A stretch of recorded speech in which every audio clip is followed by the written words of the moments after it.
This is Joe Castello's WFO Radio Ignition, covering everything that has wheels, an engine, and a driver. The reason I race is to get the chicks. You know what I mean? NASCAR, IndyCar, Formula One, sports cars, and NHRA drag racing. Hey guys, just want to let you know, WFO rocks. WFO Radio is total motorsports. It's just so cool. Fasten your seatbelts, fire up the ignition, and drop the hammer. Yeah, let's do it. Now, here's your host, Joe Castello. WFO Ignition. Hey everybody, Joe Castello here, and Ignition is on the air, and we are rolling. And if you are a first-time listener, scouring the podcast, stick around for as long as this one goes, and then make your judgments, and then let us know. We like to think that there's entertainment and comedy here every once in a while. Are we about a certain subject, like self-help? How to make yourself a better person? No, but that might happen on this show. Are we about sports? Yes, we talk sports. Really, NASCAR and motorsports are the overarching common thread that rolls through the podcast on a regular basis, right? Every week, there's some sort of motorsports talk, sports talk, but really, it's the cast that makes the show, including this guy, Giovanni in Miami. Woo! All right. I was kind of hoping for a bigger intro, but that works. That's good.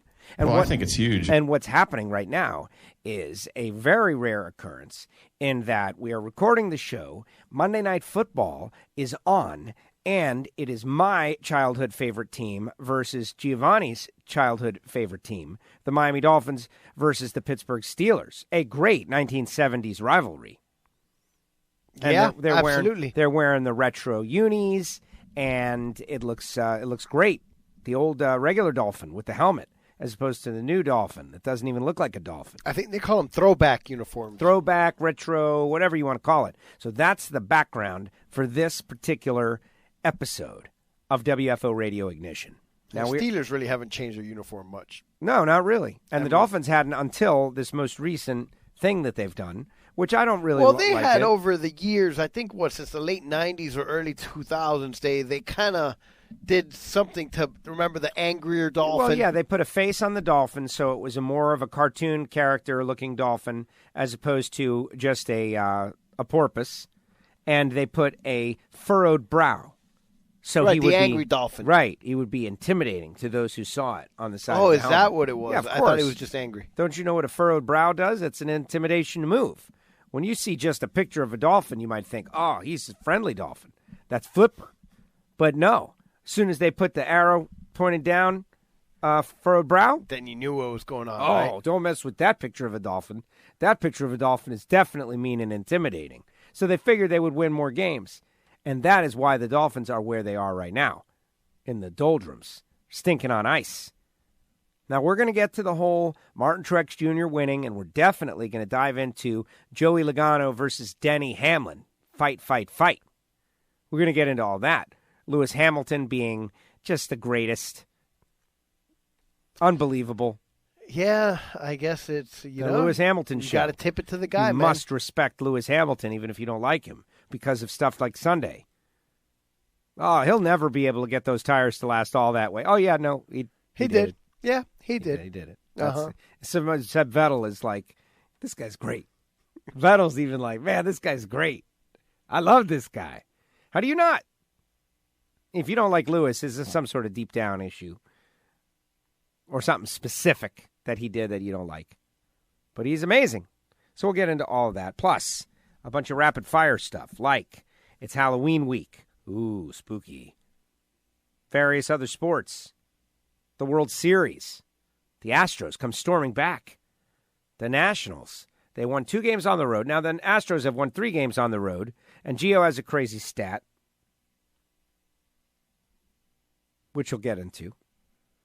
The brand new Hard Rock Guitar opened. I was there at the grand opening. I'll give my review. Pound Guitar Hotel. Is that what it is? Guitar Hotel? It's Guitar Hotel. Pound Guitar Hotel. It was really great. And I got Vlad with me. And Vlad. Love Vlad. Sports Radio Vlad. Upsetting Joe. He was being particularly annoying on this. Giving like this scathing critique. A scathing critique. You know, this isn't as good as Vegas. Well, you know, We're not in Vegas. We're in our own neighborhood. So it's not going to feel the same. Just because you get a gift on a Tuesday, it doesn't make it Christmas morning. Oh, this gift sucks. This doesn't feel like Christmas. No. It's Wednesday in August. Be happy. So we'll get into all of that. We're going to have some interesting stuff. And I got an article up. And Watchmen on HBO. I know our audience doesn't watch stuff, which is ironic because the name of the show is Watchmen. But I saw something, too. What did you see? Dolomite. You saw the whole thing? I saw you got to the first hour or something. I want to watch that. Dolomite. Eddie Murphy. Eddie's back, I'm going to put that on the list. Eddie's back. This is going on the big list that Eddie Murphy is back. When I saw Eddie Murphy, and I realized that Eddie Murphy is going to be in our lives for the next 2 years or so, I got really happy. Beverly Hills Cop 4 coming back. What's the other one? Coming to America Dose. Coming to America Dose. Plus the stand-up comedy, plus this Dolomite. The comedy tour. So I got to tell you, I'm $400.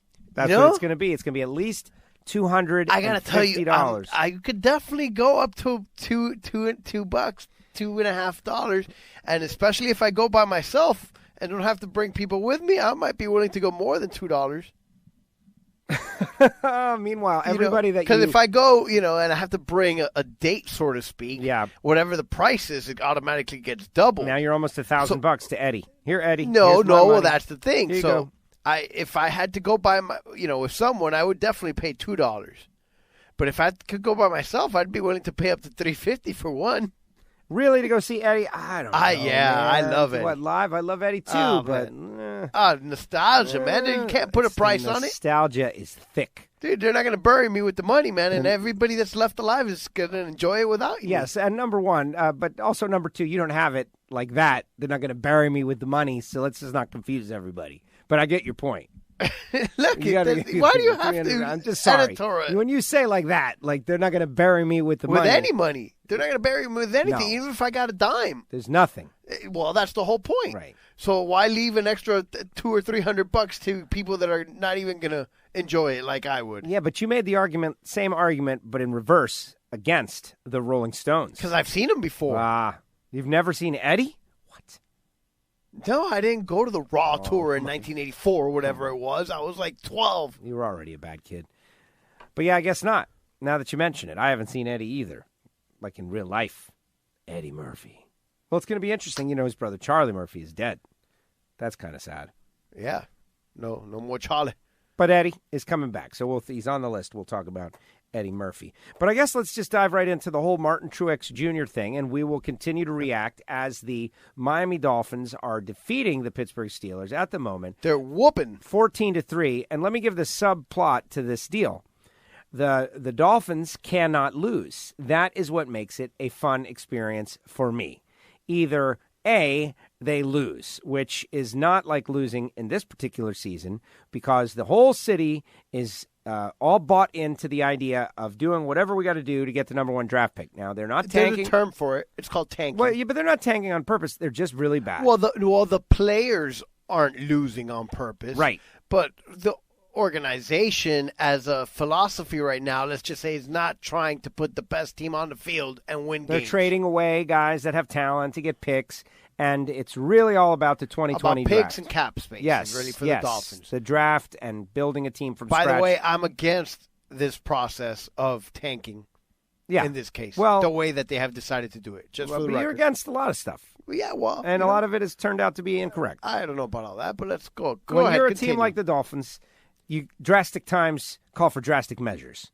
And that's what this is. And they've tried all the other ways of rebuilding, and it hasn't worked for them. So, let's try this. So anyway, they traded one of their players who had talent, a first-round pick from last year, 2 years ago? Last year. This Minkah Fitzpatrick. This would have been his second season. Whose authentic jersey was available at Dick's for $30 on the sale rack. Is it kind of from $130 to $159 there you go. to $30? But is it really worth $30? It's a jersey of a guy who's not even on the team anymore. The number, Fitzpatrick? Rip off the name. Maybe or if your your last name is name Fitz. is Fitzpatrick? Right. I guess. They traded that guy, Fitzpatrick, to the Steelers in exchange for their number 1 pick. So when Ben Roethlisberger goes down at the beginning of the season with an injury, and all of a sudden their season turns to hell, it's great. Well, they did this afterwards. Yes. They already did this with the knowledge that they had lost their quarterback for the year. Giving Big us their mistake number 1 pick. by the Steelers, The yes. Dolphins front office fleeced them. I don't know about all that. I just think it's a lack of self-awareness or self-evaluation on the part of the Steelers. So the Dolphins cannot lose, because if they're beaten by the Steelers, then it's on with the regular program. And if they beat the Steelers, then they improve their pick that they're going to get from the Steelers. They have so little self-awareness that they didn't even bother putting in like a top 5 or top 10 protection on the pick. Yeah. One of those like, well, if the pick is in the top 10, you get 2 number 2s instead of our number 1. Or whatever, just like they do in the NBA. They're top pick protected or whatever. The Finns were too savvy. They made too good a move. Their negotiation skills were so great that the Steelers were unaware, and they were baffled. Right.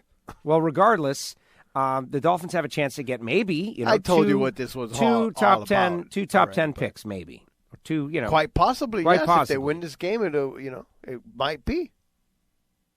And that's the kind of thing that maybe, possibly, if we can avoid incompetence, could turn around the organization. So it's interesting. And also, Gio's childhood favorite team is losing to mine, which that's fun, too, the added element.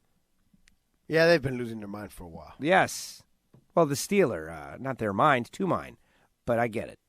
So that's going on, and you may hear an occasional reaction to that on the show. Interesting. Martin Truex Jr. wins the race. Martin Truex Jr. dominates the race from Martinsville.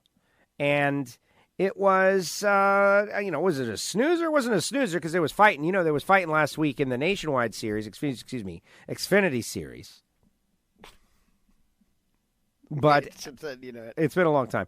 But we didn't really talk about it because, Xfinity Series, some guys are going to scuffle. I get it.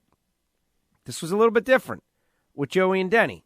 We'll get into it, but first, let's hear from the winner, Martin Truex Jr., followed by William Byron, Brad Keselowski. He led 464 laps, second most in terms of domination behind Kyle Petty, who led like 480-something.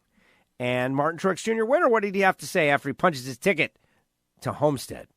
Oh, sure, yeah, just really happy about it. Obviously, been trying to work on getting a Martinsville win for a long time. It's a tough track. It's one that, everybody I think wants to win at the history here, and just, it's such a big part of NASCAR. So really proud of everybody on our team for what they did, and the car they brought. The pit stops today were incredible. The guys did a great job. So just all around a great day, and to lead that many laps is pretty incredible here. So big day, big win, and I think Homestead's the bonus. So here we go. We'll see if we can win another championship. Homestead is the primary thing. He says it wrong. You go get a chance to win the championship by winning one race at a track you're very good at. He, I think, is immediately the favorite. That is great. Martinsville, very cool. And while we were listening to him, my childhood team threw an interception to Gio's childhood team. And so now here come the Steelers. That was terrible. It was Fitzpatrick. It was the guy he hurt us. It was the guy who we were just relaying the story of his life. He's sticking it to the Dolphins. Yeah, it was a deflection. It went up in the air. Look, what have you? The guy caught the ball, didn't he? No, listen, they played at Alabama. He was a talented guy. Was, yeah. Talented guy. Just not going anywhere with this team. And he's so happy. Look at him. He's so happy. And Martin Truex Jr. was happy. And then he said, they're fighting. And they were fighting. And it was Danny and Joey. And they were going at it in a vicious scrum. Martin Truex Jr. wins the race. William Byron gave it a ride. They were asking him, would you have moved him? Would you have moved him? What is the protocol on that? I'm going to give you my opinion. There was debate. Martin Truex Jr. is in the playoff, and he's got a chance to punch his ticket to Homestead, and blah, blah, blah. And William Lord Byron has never won a race ever before, and you're at Martinsville. What's allowed is the question. And I think you are definitely allowed and encouraged. And if you don't put the bumper on him a little bit, people are going to question your desire to win if you're Lord Byron, William Byron. My opinion. You got to do it. Now, Do you crash him? Do you, punt him? Do you put him in the wall? No. And that's the talent of being a Cup Series level driver. You've got to be able to figure a way how to move the leader and take the win without ruining his day. That's where the skill comes in. That's why you deserve to be here, because you can do that. Joe Castello could just hold the throttle wide open and just drive over Martin Truex Jr. in the corner and then try to gather it in. That's easy. Or use my Gran Turismo move where I go up to the outside wall and just keep the throttle wide open along the outside wall and see if it'll hold me along. Maybe that would have worked. But in the end, William Byron did not have the muscle to get up there and battle with the guy who led 464 laps, so it was a moot point. Third place, Brad Keselowski. Fourth, Denny Hamlin. Fifth, Ryan Blaney. Oh, Blaney. I saw Blaney battling with Kez and Joey. Yeah, there was some battling. And Truex dominated the race, but the rest of the race was good. Those guys are teammates. Yep. You'd think that Kez would have got out the way. Better than to be beating and banging on each other at least. Just kind of weird. There are, schools of thought, like the old, do you move over for your teammate? And you really don't in NASCAR unless it really matters. Like if those positions were for Ryan Blaney transferring, I think it would have made a difference. But third to fifth, they battled. Kurt Busch sixth, Kevin Harvick seventh, Joey Logano eighth, Kyle Larson ninth, who has a fractured rib from his crash out at Talladega, and Ryan Newman rounding out the top 10. Let us now dial in on the wild fracas that broke out between Denny Hamlin and Joey Logano. First of all, early in the race, Joey Logano, or not early in the race, but earlier before the finish, Joey Logano is trying to pass Denny Hamlin. Denny Hamlin comes off the corner and just floats up high as if Joey's not there and pinches Joey between the wall. Joey gets up on the wall and ends up with a cut tire, has to pit. He was running in the top 5-ish at that point. I would say they were probably battling for third right there. Yeah. If I'm not mistaken, maybe fourth, but definitely top 5. So Joey was a little frustrated about that, ends up rallying back to 8th place. So he did have a good car. He did have a shot to win the race. Was he going to win the race? Martin Truex Jr. led 464 laps. So maybe not. No, I think in one of those later interviews that I left the coverage on, I do believe he came out there and said that we probably don't have anything for the 19. Because first he said, I had a chance to win the race. That's why he was mad with Denny. And then he goes, well, I probably didn't have anything for the 19. So he was not, he knew. So he's coming down. He's like, But he goes over to Denny Hamlin. And Denny Hamlin and he are having a conversation. And it seems to be going. And then all of a sudden they're fighting. There's a vicious fight going on, except it really wasn't that vicious, in fact. There was only one vicious thing that happened, which wasn't done by either of the drivers. A lot of, what's up? Come at me, bro. But none of that happened. But what was interesting is watching with Gio's son, the Gray, whose favorite driver is Joey, and breaking down, where it went sideways. And it was Joey Logano who caused it to go sideways with physical contact. He sure did. The minute he put his hands on Logano, on Hamlin there at the end of the conversation, it became a different thing. And it's a lesson. It's amazing. And so I have been debating the whole, this little microcosm of a story, right? Good or bad. And there's many different angles to it. I'll give you an example. So Joey does something stupid that he, as time went by, started to realize that it was wrong. That it went sideways when he slapped him at the end, or whatever you would call that. Would you call that a push, a shove, a slap? He shoved him in the shoulder. A shove. Yes. A shoulder shove. A dismissive shoulder shove. Because it wasn't an attempt to fight. It was dismissive. You're nothing. And he gave him a push. And Danny was like, hey, I cannot allow this to happen. I have got to come down and say, what's up? Come at me, bro. And so let's start right there. First of all, everybody's going to be talking about this. This is a big debate point. It's going to bring a lot of attention. A lot of people are going to be doing it. So I'm thinking in the context of, NHRA. Should NHRA racers do this more? Is it better? Is it worse? Are these guys classless? Well, Joey Logano should not have done that. That's nothing you would ever teach your child to do. You would never teach. Was it good that he did it? No. It was bad that he did it.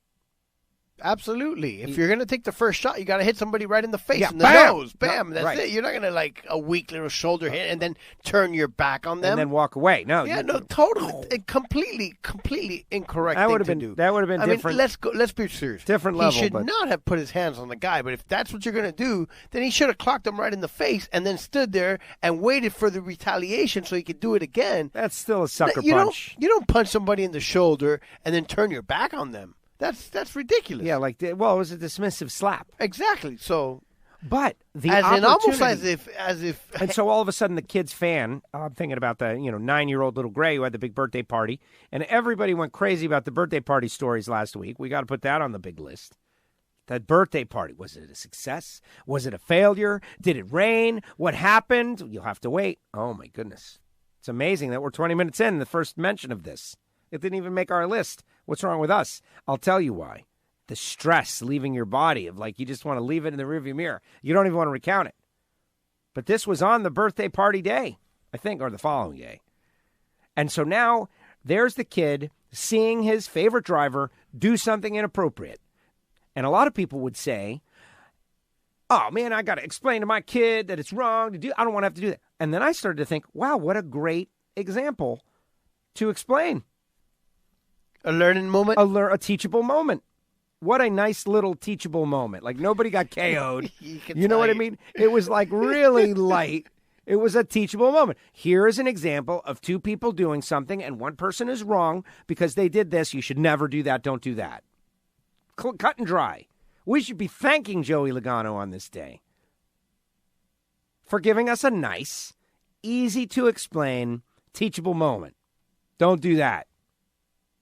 Another thing you shouldn't do is come running into somebody else's fight and horse collar a guy and whip him to the ground where he could bash his skull on the concrete and be a twitching blob on national television. Or not a twitching blob, actually. Which is what one of the Penske crew guys of twitching did. Blob. That was the scary part. Whoever that dude was. And the word on the street is the guy with the red shirt. The guy with the man with the red shirt. He was the one. It was very troubling. Third man in. That guy's got to be suspended. I mean, I'm talking about not just the rest of the season minimum. Yeah, he did get a penalty. Oh, God, I don't want to call for anybody's job, but that is out of control, man. That's unacceptable behavior there. From behind, he horse collared a guy to the ground. Right.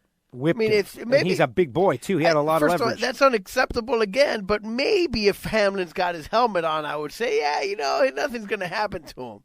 But that was a dangerous move. Dangerous move. NASCAR officials penalized Team Penske crew member Monday for his role in the post-race scuffle between drivers Joey Logano and Denny Hamlin.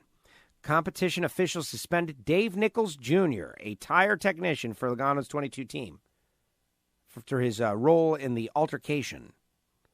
He was found in violation of ABCDEFG, his behavior penalty that addresses member-to-member confrontation with physical violence. But it's not that. It's what he did, which was grab Denny. If he had gotten in Denny's face, it's a completely different situation. This man attacked him from behind, grabbed him by the back of the collar. In essence, anyone that watches football knows exactly what I'm talking about. Right. The horse collar tackle, completely illegal. Yes. Well, he did this to Denny Hamlin as he stood there on the concrete, and Denny's not wearing pads, not wearing anything. If we're protecting quarterbacks in the NFL, what are we doing with drivers in NASCAR? You know what I'm saying? The quarterback matters so much. Oh, that's horrific. No, they called that a penalty. Which, by the way, I'm against this over officiating of the offensive pass interference that's been going on this year. Yeah, well, they're doing it a lot. I know it's a little. Look at this, though. You're going. Touchdown, Steelers. Yeah, you're right. Oh, here they come. Look at that. Here they come. Now it's 14-10 now. Well, not yet. These extra points aren't automatic anymore. Remember that. And you 14-9. never know. The Steelers are led by a crazy coach that might think it's appropriate to go for two now to make it a 3-point game at the halftime. They're never going to score again. Deontay Johnson, 45-yard touchdown reception. There you go. Yeah. Look at that. I think that's the guy who got called for the pass interference on the previous play or whatever it was. It was a terrible move by this guy from Penske. Yeah, you just got to know better than to do that. Never do that. That's it. Bad news. Never, ever do that. All you kids out there. Just don't touch people, man. In the end, there it is. There it is. And it's getting to the point in the world, like, good or bad. Just don't touch people. No touching. Hands off. Wave. Write them a note.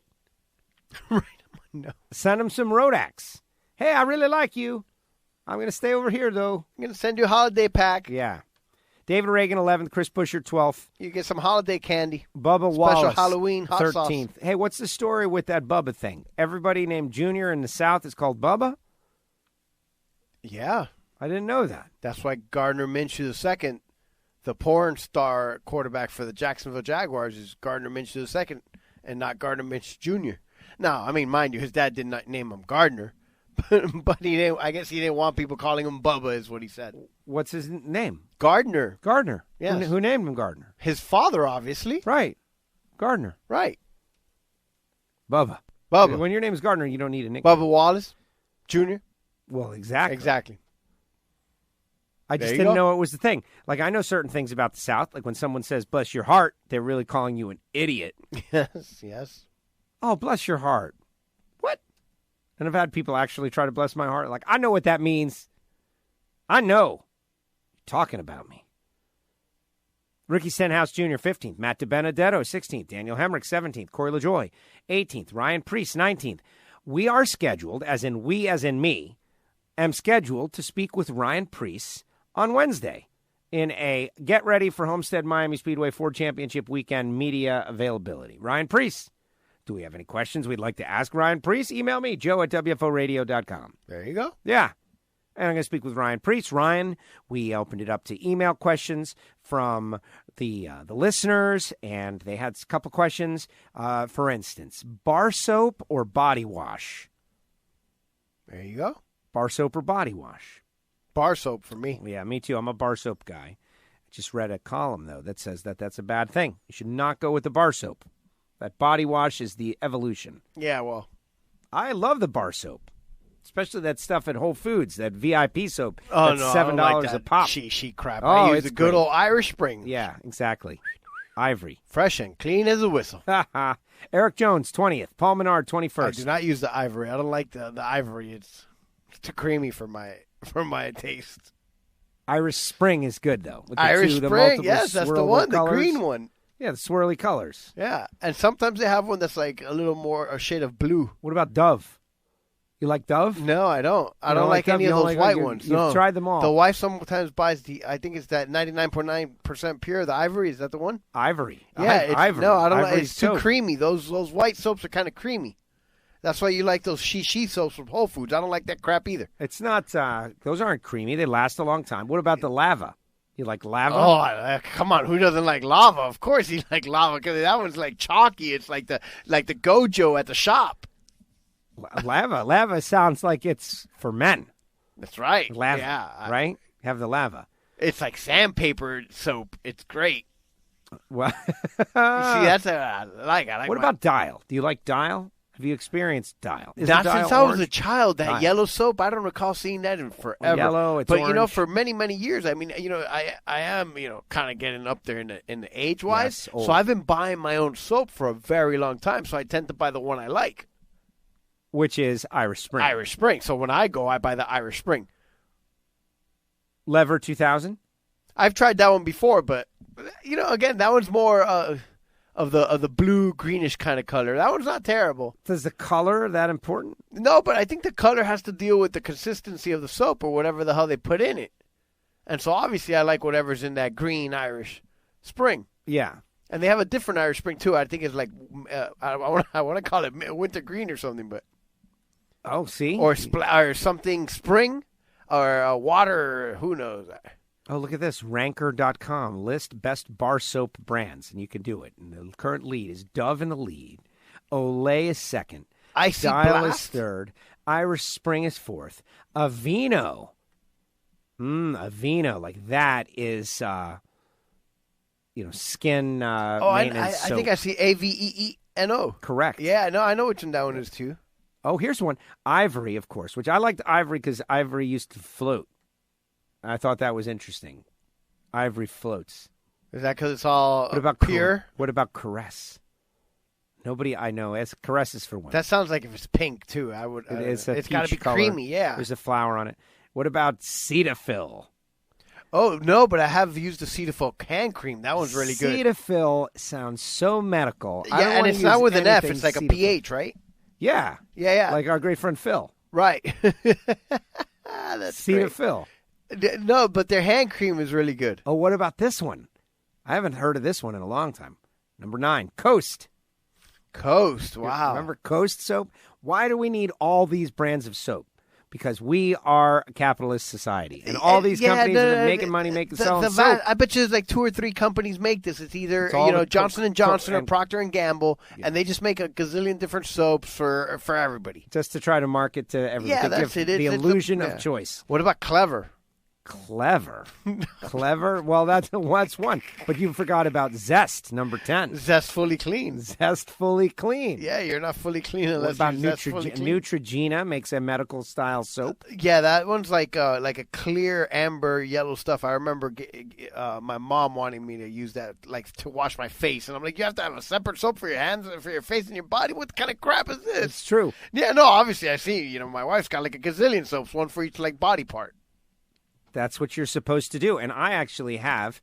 No, I would imagine. Yeah, you being I'm the not metro about that you are, your bathroom probably got like as much variety as mine. I do like products. I listen. Yeah, I like no crap. various products. I like them, but it's because why do you think everybody tells me I look so amazingly young, and that they're telling me I'm still in my 20s when I'm about to hit 50?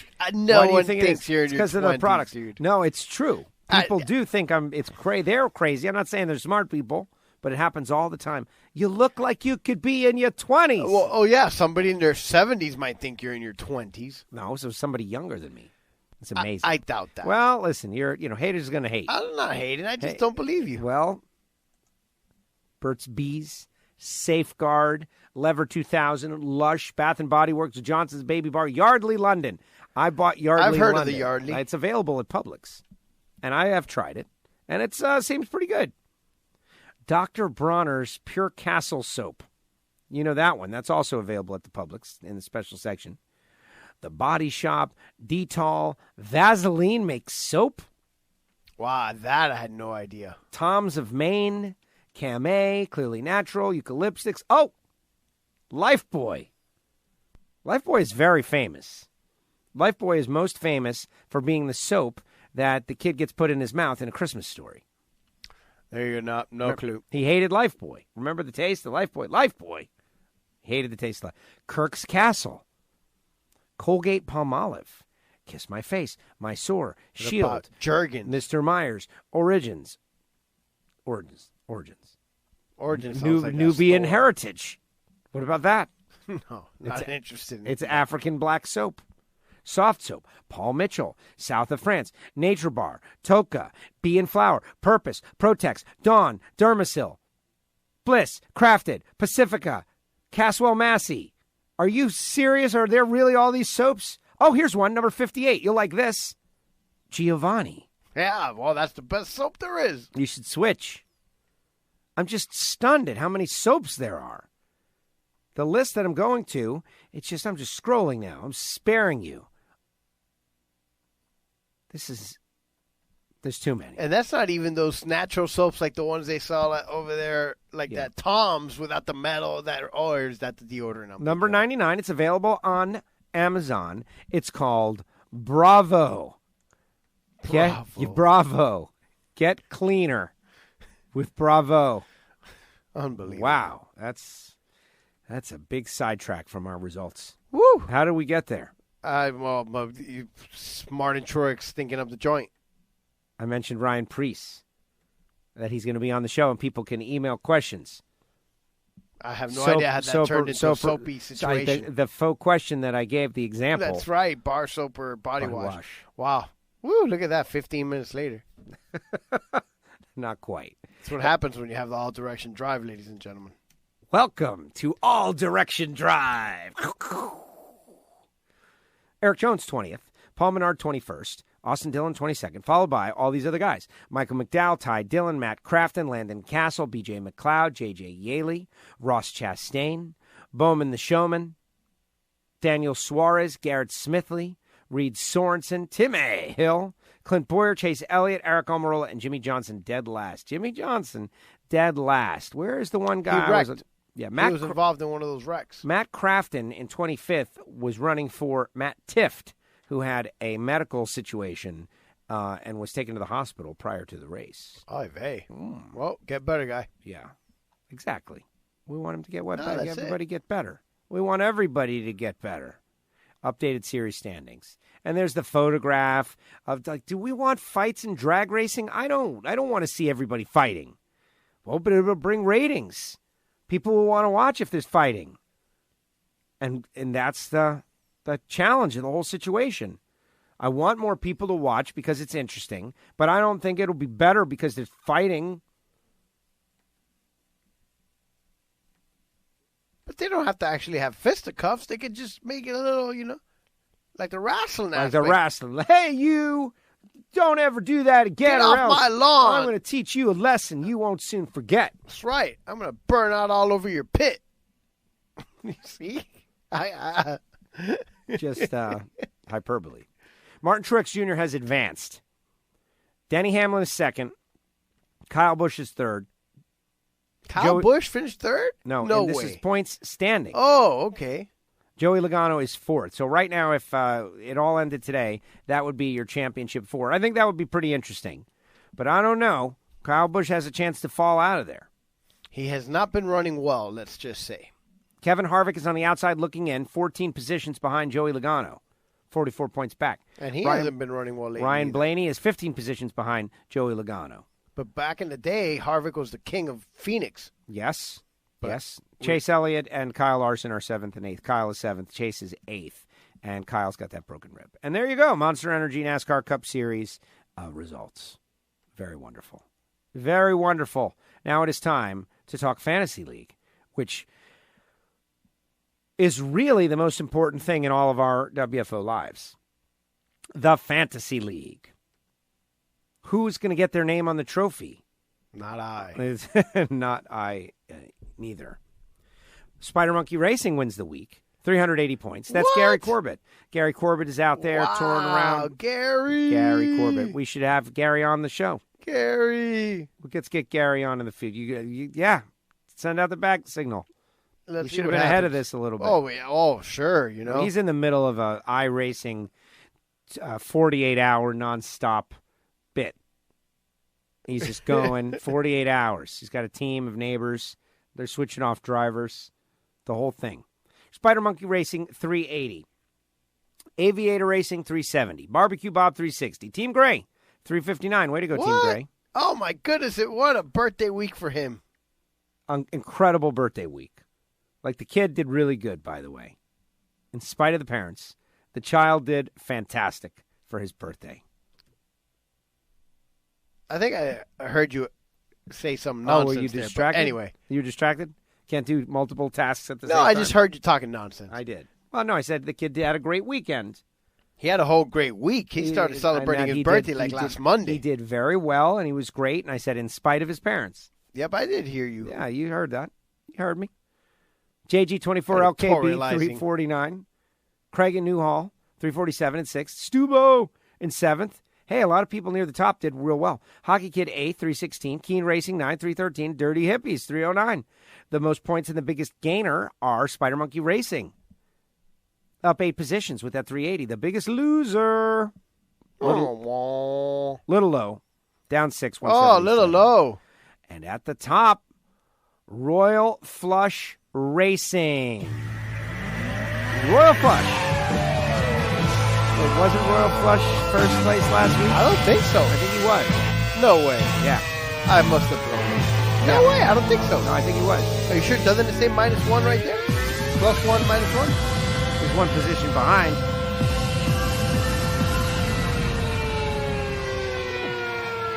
I think you're wrong. No, it says that Royal Flush Racing did not gain or lose any spots. Oh, that's terrible. Well, you could have it anyway. How about that? He's only 1 point ahead of Bull's Wool. Wow, look at that. Well, maybe I anticipated incorrectly. 9,641 to 9,640. Is that almost impossible, really? Well, remember, we're under a new scoring system. That's right. And 10,000, the 10,000-point milestone is going to be eviscerated easily because of the stage points, and it's easier to score. And remember, this new system, everybody kind of voted on it to go with the new system and the stage points and all of that. So it is what it is. Patrick, the webmaster, back up to third. Wow, the accordion comes back together. So the top 3 are 13 points apart. The top 4, which is Mr. Fantasy NASCAR, 21 points apart. Smothered and Covered, 5th, 84 points back. A past champ. Come on, Smothered and Covered. Get up in there. You must battle Mr. Fantasy NASCAR. Team 12, Mike, is 6th. 100 points back. Jambalaya J Racing, 7th, 108 points back. I Can See Around Marolas, Steve the Trucker, down 1, 170 back. That's where the do or done line is. Yeah, I think it might be at 108. 108 is in Simply there. because it's just the amount of people you have to... Yeah, but there's... Right. I mean, at 170, Steve has to pass 7 people and make up the 170 points in 3 races. If he gets one of those 397-point days, yeah, though, he does. You're right. He does. But nobody else would 7 have to do it. people, right, would have to have... He'd have to gain 100 points on 7 people total. That can happen in this game. That can happen in this game. Yeah, it can. But it won't. Bug Barn, 9th. Bobby Elephant Racers, 10th. 213 back. Okay, now. Craig and Newhall, 11th. Southern Racer X, 12th. Stubo, 13th. Southern Racer X and Stubo are within, 25 points or so of each other. 24 to be precise. Exactly. I say 25 some odd points. Rich and Saugus, 14th. Driving Hard, 15th. Low Blinker Fluid, 16th. El Jefe, 17th. Highline Real Fine, 18th. Hockey Kid, having his best year since youth, since he was a tiny little boy. A teeny tiny Actually little playing boy. hockey. Right. Hockey Kid. Can't believe Hockey Kid is still interested in this. I love Hockey Kid. I feel like he's part of our extended family. And Hockey Dad. But we're seeing this kid all grown up. He's out there. He's doing it. Continues to play. And he's doing good. He's ahead of Dirty Hippies, 20th. Beer Eater Racing, 81, 21st. 22nd, Sacramento Racing Fan. Dirt Girl, 23rd. 24th, Car 24 Fan. 25th, WFO Joe. Up 2. There you go. Followed by Uper 1, Spider Monkey Racing, Dave Racing 21, Millerman 29th, Los Chincones 30th. Easy E009, Willie B Racing, Gio in Miami 33rd. Down 1. JJ Husker Fan 34th, Little O 35th. Keen Racing 36th, Hockey Dad 37th. Tom Inc 38th, Team Gray up 7. Wow. Making a dash for the front. 39th. Can he pass his dad? That's the question. Not going to pass his uncle. His dad, maybe. Falling into the clutches. Northwest Nitro Fanatics, Fat Tire 22, Mischief Bend Valve 42. What? Team English 43, Double O Dead On 44, Dirt Girl number 2 45, followed by Marvin Rodak, 826 guy, 46th. JG24 LKB 47th, Barbecue Bob 48th, Dirt 99, 49th, and 50th, Fleet Tree. Fleet Tree was at the Texas Motorplex. And he did not bother to flag me down. No, I think he said that he attempted to flag you down on multiple occasions, but you couldn't hear him. Or Did we talk about this last week? I don't know if we talked about it, or I feel like somehow it all I know blurs about together. This, yeah. Race Guitar 56th and on back. Tennessee Money Man, Beats, etc. I was standing where he says that he was, and I swear I heard someone yell, "Joe!" But that happens to me all the time. I hear somebody say, "Yo!" and I hear Joe. "Go!" I hear Joe. I hear a lot of things, and I think maybe it's my name. So I look around, and I'm looking, and I'm scanning the crowd, and I just did not see anybody. And I 1, 2, 3, I don't know. Okay, and I went about my business. That was him. Fleet Tree. But whatever, he had fun. I had fun. Everybody had fun. We all had fun together. It was great. And there's the Fantasy League results. So the battle is on. Now, which name of the ones in the top, Gio, Okay. let's assume that up to 108 back is in the conversation. If Royal Flush Racing goes on there, it will be a first-time winner. Brand new name, cool name, Royal Flush. Yeah, that one sounds good. Which, since speaking of bathroom products, that could also be one. Yes, it could. Like a cleaner. Yeah, the blue stuff. Blue stuff, exactly. I think at the blue stuff, it might be called Royal Flush. Bull's Wool would be the first international winner from Oz down there in Australia. Patrick the Webmaster would be an in-house guy who has put in a lot of effort into the WFO universe to help us get this podcast to you guys. Patrick's a great, wonderful person. Mr. Fantasy NASCAR. Carpetbagger. But we invited him in on the thing and to keep the level high. And this is what we want. This guy is a Fantasy League Hall of Famer. He's one of the greatest players that has ever played the game. Yep. And he is in this league, and he's gunning for the championship. Smothered and Covered, past champ, will become a two-time champ. Team 12 will become the first two-time champ with two different team names. Wow. Yeah. Yeah, no, that's... Because he was Team 14. Whatever year that was. 2015. Jambalaya J Racing. Right. Jambalaya J Racing, and now I can see Almirola is not going to be on there. And there it is. I don't think. And there's your Fantasy League results. Well, I can see how he's got very little chance at this point. Well, didn't he say that he's not even setting his team anymore and it's just running him out? Whatever happens, he's just running them out. And there it is, Fantasy League. This weekend, the Cup Series is... Texas. High speed, baby. Fort Worth. Which is... Texas Motor Speedway. Texas Motor Speedway. Weren't you just there? Didn't you just leave there? No, I left Texas. I was at the Texas Motorplex. I was not at Texas Motor Speedway. They're on different sides of the town. Oh, okay. Yeah. From what I gather, if Dallas is the center of the clock, Texas Motorplex is down at 5 o'clock. Okay. And that, from what I understand, that the Texas Motor Speedway is over at maybe 9 o'clock? 10 o'clock? Okay. Something like that. And, 50 minutes away. Far. Not close. Actually, yeah, it says 70 miles in distance. And you're kind of correct. It looks like the Motorplex is closer to 6 o'clock. Okay.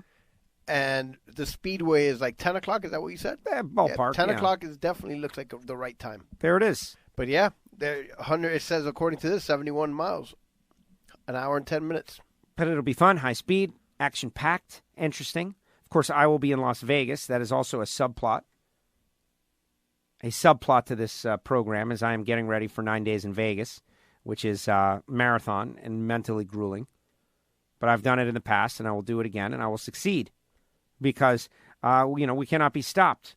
Never quit. Like Lex June says, never quit. Go to Vegas. Enjoy 9 days. Survive. Vegas, baby, Vegas! Survival. Whew, I thought I'd never find that thing. Yeah, good job. The Formula One Gran Premio de Mexico 2019. I think that means Grand Prix Mexico. C. Mexico Grand Prix. The race started with Ferraris on the pole. Yep. But, like always, wrong side of the strategy. Wrong side of the strategy. No, I don't know that it was wrong side of the strategy as much as it was Lewis Hamilton having an unbelievable effort. Yeah, I mean. Combination of those two. And so they get off the line, and the Ferraris get out there, and it was kind of a rough start for, was that Lewis that went off? Lewis and Mad Max, I believe. Yeah. No, Mad Max started back further. Because it was Mad Max and Lewis that got into it right there in the first, second turn. And they both went off. Yeah. But then Max had to stop and stuff. Lewis did not. Lewis pits early and makes the tires last, and that's it. He won. Well, he wouldn't pit that early, but he pitted, a lap after Leclerc or so. Leclerc pitted first, but he was on two-stop strategy, and they just couldn't make up the time. There was not the degradation that they expected in the tires. We're not receiving the tire degradation. So Lewis, Seb Vettel, Valtteri Bottas, Charles Leclerc are your top four. Alexander Albon, we had a great day, in fifth. Verstappen, sixth. Sergio Perez, seventh. Daniel Ricciardo 8th, Pierre Gasly 9th, and Nico Hülkenberg rounding out the top 10. The Haas F1 report, not good. Kevin Magnussen and Roman Grosjean, like 15th, 18th and 15th, 15th, and 17th. There you go. Yes. They should just work on next year. They are, I'm sure. They're working on next year. But now, this week, the good old US of A. COTA, Circuit of the Americas. That's right, back-to-back. Hopefully will become one of multiple Formula One races in the United States, one of which being in my luxurious and palatial Miami Gardens. We did discuss this which last is week. 10 minutes south. Maybe. Yeah, it's about 10 minutes. Certainly when you go down there. 10 minutes. You get caught in traffic, it could be like 15 minutes. But it's not bad. The Formula One race at Hard Rock Stadium. Amazing. But right now, it's going to be Circuit of the Americas, and it's kind of cool. It's a great track. Tony Stewart's going to be there. They're going to have a Cup Series car there with a passenger seat, and Tony is going to give rides to both Haas F1 drivers. That'll do it. That's kind of cool. TS going to be getting after it. And we got Formula One in the United States. We got Formula One. How far is Texas Motor Speedway and Circuit of the Americas from one another? Okay. Didn't this happen last year? They're on the same weekend in the same state? A couple years ago, maybe. Yeah, that is poor planning. That should not happen. Maybe that's part of NASCAR's F1 crazy schedule changes for next year. Oh, no, it's far, man. Isn't Circuit of the Americas in Austin? Yes. Yeah. So how far is Austin from Fort Worth? 220 miles south. Due south. Got it. 3 hours. 3 hours. Yeah. I mean, in theory, it's not far, but it kind of is. It's not right around the corner. Well, it's both. It's both near and far. We're talking about the planet is the scope. Yes. And they find themselves like that would be like having two big car races, one in Miami and one in Orlando. That is correct. That is a good analogy. That's too close. That's dumb. Big mistake. They need to figure it out. But it will be interesting. I will be monitoring. Yeah, I'm a little surprised that they would not do something about that. If I recall, this happened last year. I don't think it was last year, but it has happened before. I could confirm or It's just not optimal. There's no need to do it. That's just it. It's not optical for the race fans. And what's the 2020? We don't need to do that. I don't care. Nah. I was thinking, what's the 2020 schedule? Like, who moved? Who blinked? Did NASCAR blink and move their race off of the Formula One date? Or did Formula One blink? Or did they both blink? I don't know if NASCAR moved the schedule, but no, the Texas race has been there for a while because the last three races have been Martinsville, Texas, Phoenix, Homestead for a while now. Well, right, but they all change next year. Homestead loses the final race, and it goes to Phoenix. That is correct, and they yes. change the schedule upside down. The 4th of July race is no longer at Daytona. It's at Indianapolis. I see what you're asking now. So, they did all these changes to get off all these dates. Did they fix their problem? And the answer is they probably both moved to a new date that also happens to be the same date. The same date, right. Right. That is great. So there you go. All right, there's our F1 report. And getting down to the wire, what else? Okay, next year the race is Sunday, October 25th at the Motorplex, so basically the same. The Motorplex or Texas Motor Speedway? Sorry, Motor Speedway. It's still the third to last race. Okay, it's, what'd you say, October 26th? October 25th, Sunday, yeah. Copy. Okay, now go Formula One, 2020. COTA. We just changed our whole schedule. Moved over every race. And do we still have two giant World Motorsports within 3 hours?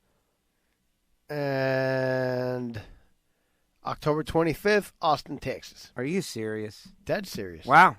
Maybe I don't know. Maybe some analytical person says, no, Well, actually, it's great for both because the entire world motorsport infrastructure is within 3 hours of each other. Could be, Ham. Yeah, I don't know. And there you have it. Anything else in the world of motorsports that we want to get after? NHRA, I'm headed to Vegas. Hopefully everybody is going. Hopefully I'll have lots of friends there to hang out with and enjoy time. It's going to be fun. I get in on Thursday, and we'll see. We'll see what happens. The NHRA Nitro show is going to have Brittany Force and Matt Hagan. I feel like Brittany Force is still very much in the championship conversation. Matt Hagan, of course, won the last race. Steve Johnson is going to be on the show because Steve has been running so well, and he deserves love, right? When you run that well, you deserve some sort of reward. Attention? Some sort of attention. He got some at the track a couple weeks ago, the pre-race ceremonies, and now he's going to get some on WFO. So we're going to ask him various things. Speaking of various things, all these things. Now is a good time for me to just inform everybody of the names of the people who make this all possible. Samtech.edu. There is a new factory stock podcast up and available. Yeah, we go an hour into the show before we bother you about sponsor anything. If you're making it this far, why don't you give us a break and listen to these guys? They got good stuff. Samtech.edu, the School of Automotive Machinists and Technology. Start your education at full speed. Blockhead, CNC Programs, Motorsport, EFI, and the new Factory Stock Podcast, the final one of the year, is available. Rodax, coffeeandgrills.com, Marvin Rodak. Speaking of Fort Worth, Texas, hot sauces and spice rubs. Hanging out with Marvin was great, but we did not get to grill a steak. No. A little annoying. Didn't get to enjoy any of Marvin's amazing cooking. Frank Hawley's Drag Racing School, the Dragster Adventure, is what I recommend you guys go on. Yeah, we don't... the idea that you would be doing a burnout and driving a dragster, it's amazing stuff. Check it out, rodaxcoffeeandgrills.com. Frank Hawley's Drag Racing School, of course. MagicDryUS.com, the official organic absorbent of the NHRA, and Total Seal Piston Rings, the leader in ring seal technology, which I actually have a bit of a problem that has arisen that I asked Gio to investigate. He did not. So I'll just bring it out to the whole... I understand why. It was the poker guys leaving, and it works out better here. Here's the deal, okay? Did I tell the story of getting to start up the Pro Stalker? Huh? Last week on the show. I know I don't expect you to remember, but I think I told the story of the Total Seal videos where I got to starting up the Pro Stalker. If you would just repeat what you said. Yeah, but then everybody who heard it the first time wouldn't understand why. Started up the Pro Stalker. I talked about that, right? Yes, we did. And that there was going to be a video that was going to drop, right? Yes, we did. Okay, the video is ready to drop. And there is a problem with the video. A technical glitch, if you will. Without going too far into it, new microphones were introduced into the situation for this bit. 2 lavalier-style microphones, one on Matt, one on me. Given the environment,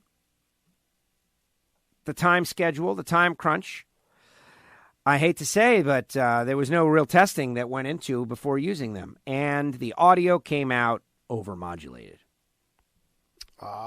So there is this amazing video. A little hot? Well, yes. It goes from being a little hot to way too hot to for me, I am not a good person to judge because I am seeing content that I love because it's me starting a Pro Stalker in the Mellow Yellow series. And I think it's compelling and exciting. But there's debate whether we air it or don't air it. Maybe we can't air it. Maybe it's not good enough. Maybe we're just going to get killed. You guys don't know what you're doing with the sound. And the real answer is this is a 2-person deal, Nikki and myself. And we went in there in a time crunch situation. And we did go in there with equipment that for whatever reason, this all internet-based equipment, it's not like our stuff. You're supposed to just plug it in and it works. There's not a lot of adjustments to be made. Right. But it came out hot. And I guess if we spent a lot of time messing around with it, we deviated from what got us to the game. So what I'm going to do is I'm going to play a little of the audio. Now, you guys are not seeing the amazing, captivating content, which is me oil priming a Pro Stock car, which is me getting in a Pro Stock car, being surprised that they're giving me this wonderful opportunity, the facial expressions and all that. I guess you guys are the perfect people to hear the audio and decide, is this sound worth dealing with to see the amazing footage? Here we go. Stand by. Oh, it's going around and around. That's typical of the internet. It's loading, buffering.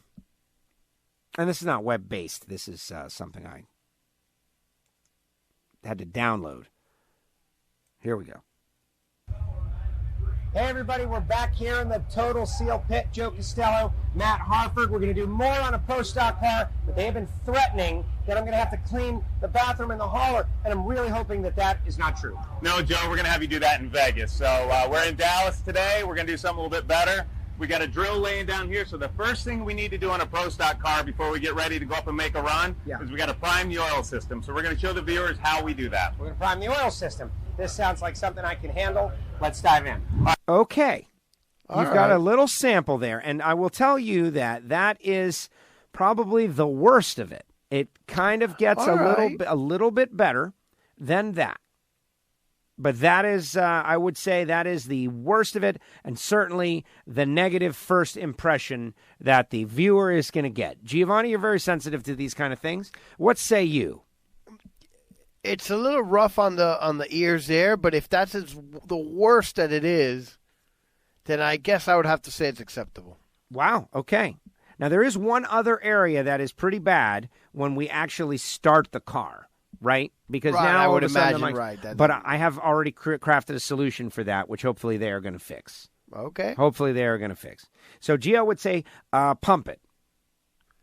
At this point, I know the alternative is to dump it and nothing's going to happen, right? Right.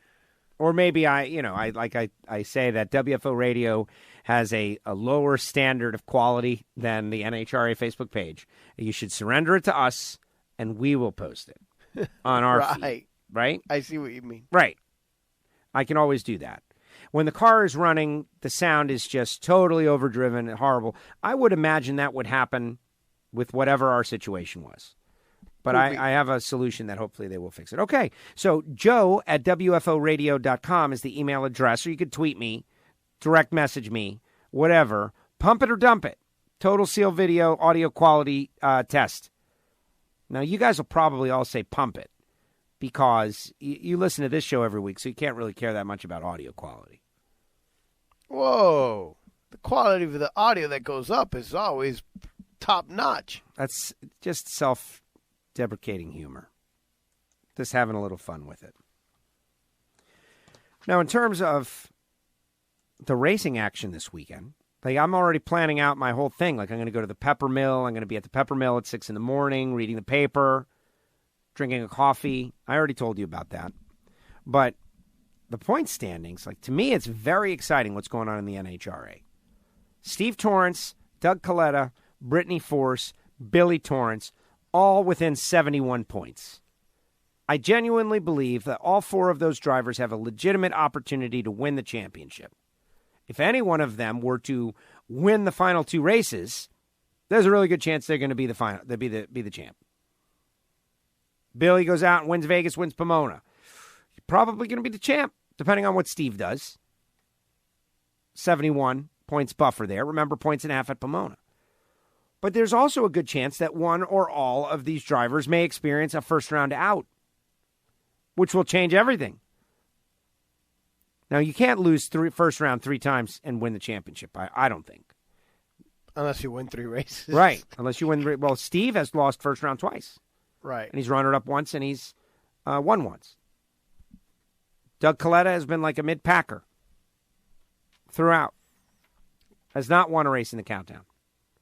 Brittany Force. Missed opportunities. 46 points back. But it's going to be very interesting. And everybody else is just, playing for points. It's exciting, though. Robert Heights, 70 up on Jack Beckman, 74 up on John Force, 112 up on this week's Nitro guest, Matt Hagan. Those three guys, it's Height, it's Beckman, it's Force. That's it. Is Robert Height going to lose early again?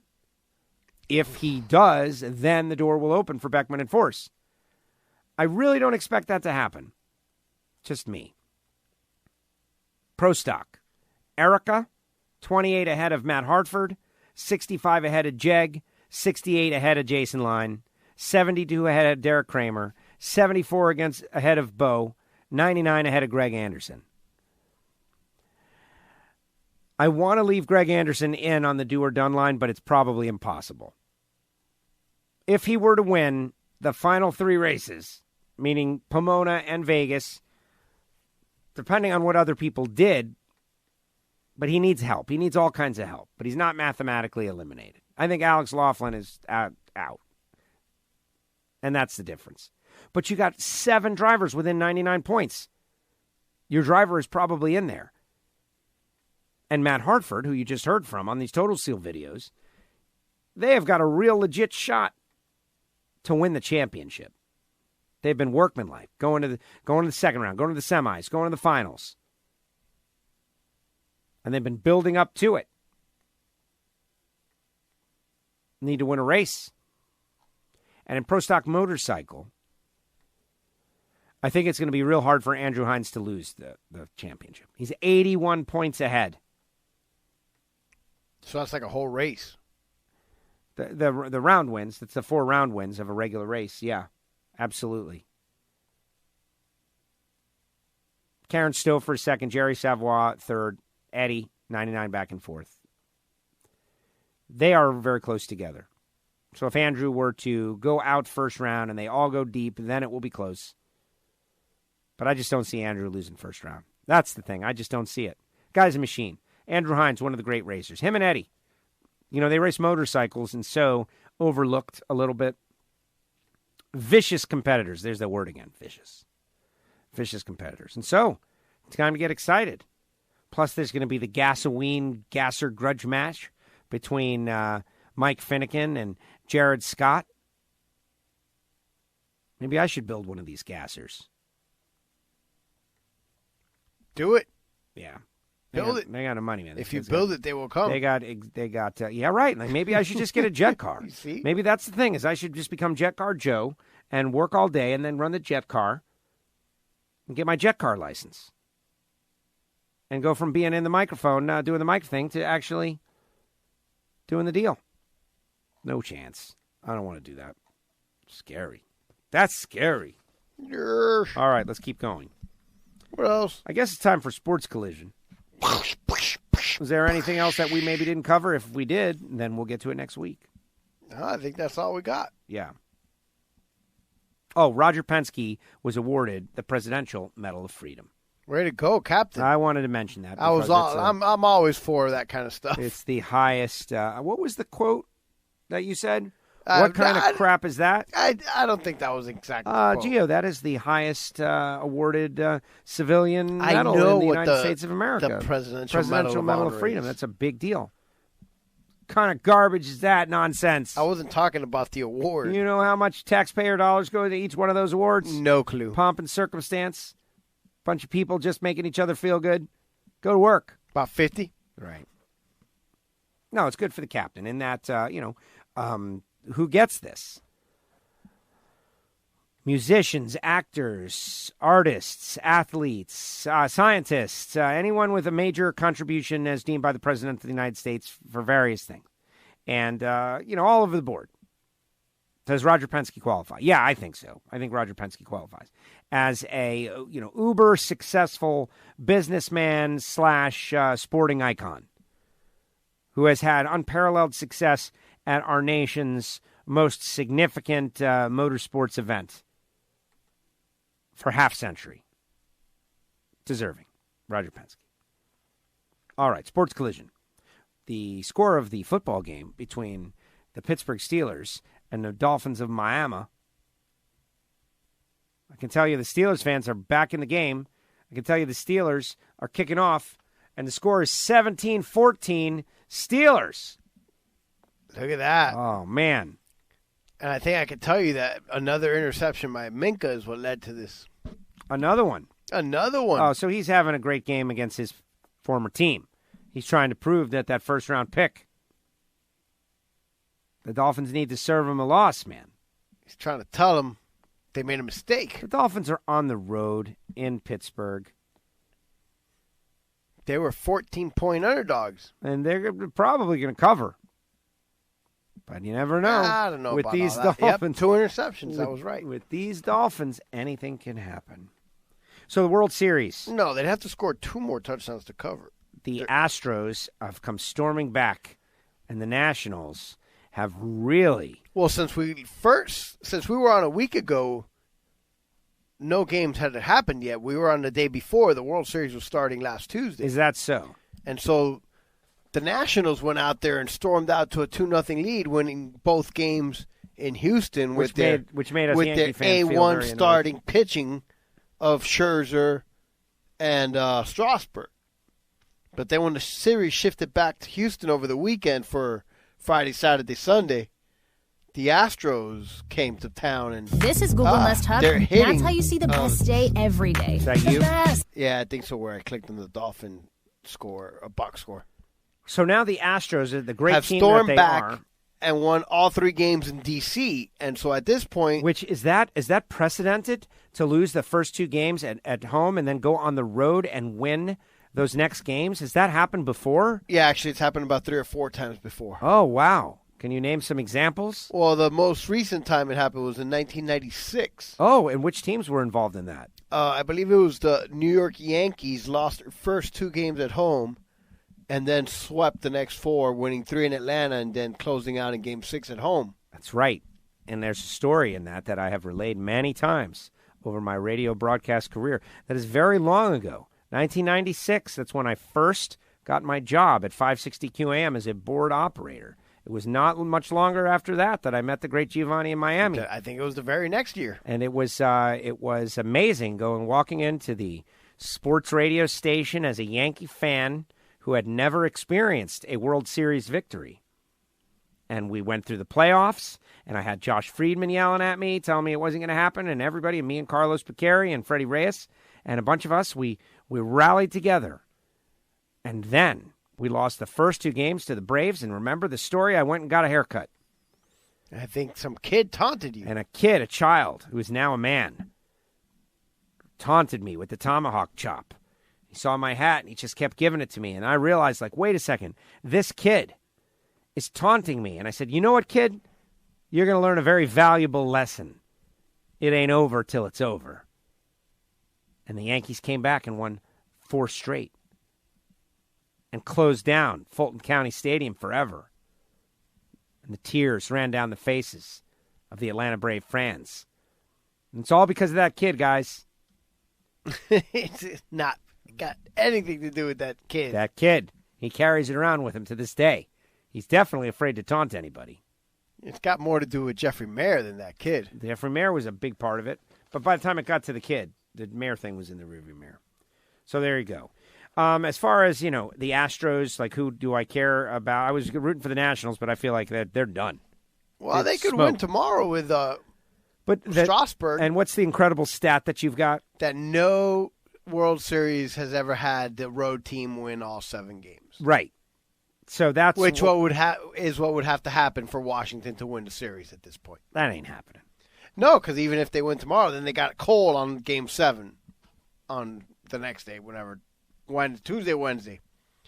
Oh, he got it. Yeah, he got it. Fitzpatrick. Yeah. Yeah, it's still a whole quarter to go. He's the leader of men. He's got a beard. I don't know about all that. He's like a Viking. I don't know. Watch his knee. I think his knee might go down. And he dove out there. Oh, I see what you're I'm saying, man. His knee was. Oh, I see what you're saying now. We're going to call for a replay. They may or may not. The Steelers are, a little functionally deficient at coach. So are we going to be able to get this Cole guy or what? Cole guy? Yeah. I don't know. It all depends on whether he wants to go to New York or whether the Yankees are really going to be all in on spending money. Well, I think that... as a fan, I know what I would like. I would like them to be all in and offer the guy whatever it takes. $40 million for 6 years. Yeah, why not? It's not my money. And I know what the Yankees make. Well, what's it worth to win a World Series? But that's what it's worth to us. But I don't know if the powers that be are willing to spend whatever it takes to win. Right. And so we don't really know what kind of what the real story is behind closed doors. Whether Cashman has some sort of order that says you could go this far but not that far. Understood. Or whether he's told you could go as far as you need to go, win at any cost. So we don't know that. Well, we're about to find out with the Yankees franchise that we know in this situation where you are a couple of starting pitchers away. We know. We've been exposed. That's it. You got to get a couple of pitchers. You need an ace. Or two. And that guy is out there, and you can get him and lock your deal down for the next 6 years. You should do it. We'll see where we're at. Is he going to, want to stay in Houston? Gio says there's no chance of that because they don't have the money. I did not say that. What'd you say? That they're not going to spend the money. Not that they don't have the money. There's a big difference between having the money and spending it. Lots of teams have the money. Look at the Dodgers have tons of money. They have chosen not to spend it in the last handful of years. So a lot of teams have money. Houston is not cash-strapped, but they're not willing to expose themselves to a certain salary cap situation. And that's what it is. But I think if they let the guy go, it's I usually like to use words that are better than stupid. But the guy's obviously lights out.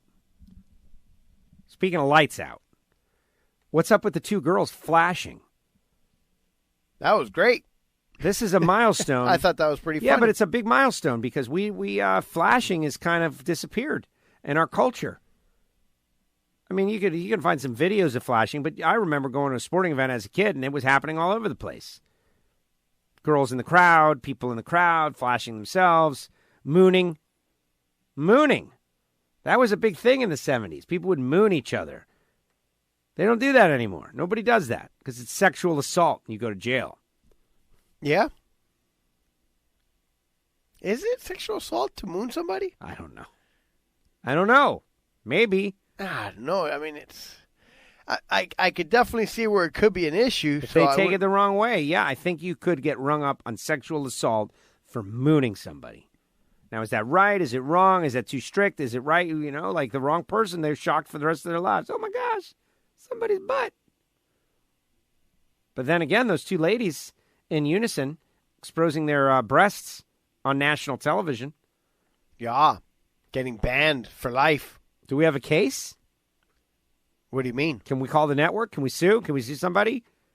I'm freaked out about it. I got to tell you, man. I'm having nightmares. I can't sleep. Those girls, they're exposing their breasts. I think I need to see more. On the game. To me, it feels like, I don't know. I feel like I was damaged somehow by seeing that. Remember when Janet Jackson took hers out? Well, the whole world stopped. It was kind of like Well, she was being paid to be there, so it was very different. These are just two randoms. And what were they trying to do? They were just trying to distract the pitcher. That's what I took out of it. Yeah, I think I read somewhere that they were doing it. I guess they're like Instagram girls. Oh. And so they had what's the story? You have the story. What's some free the nipple kind of thing. I believe, that's why they go out there topless. I guess like women have this online campaign where, the double standard of men being can able be to shirtless, but women can't. Shirtless and that is a double standard in our society. Especially for some guys, I mean.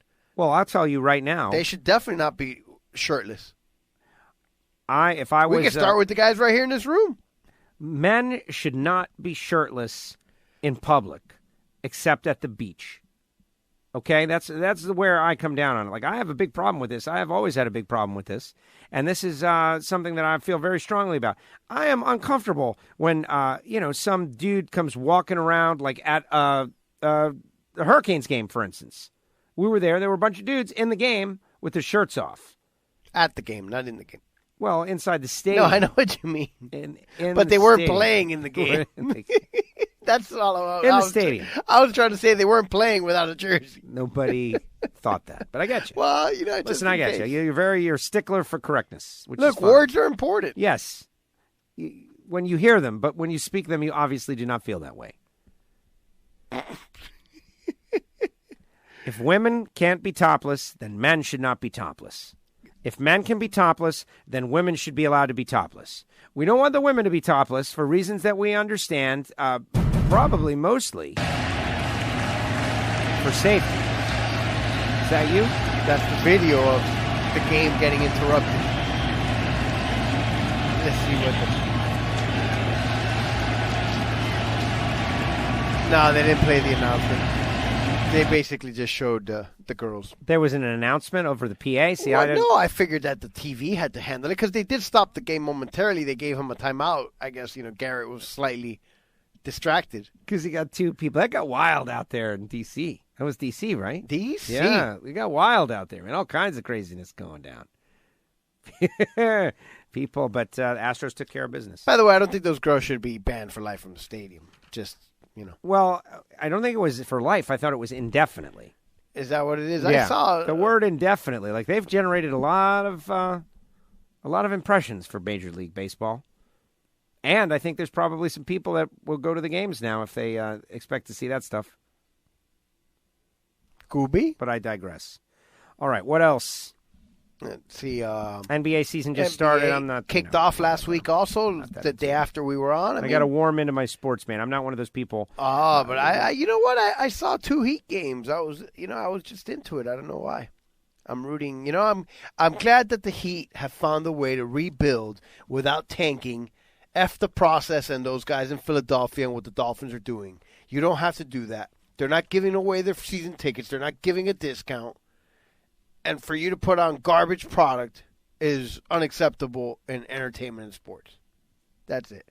That was me on my soapbox there. Yeah, it's wrong. You're props wrong. up to You're the not Heat. a Dolphin fan. You don't care. It's props been up to the 40 Heat years. for rebuilding. They just won a quickly. championship a couple of years ago. It's much easier when you're in that situation. It's much easier in basketball. It's just a whole bunch of things. Whatever. Yeah.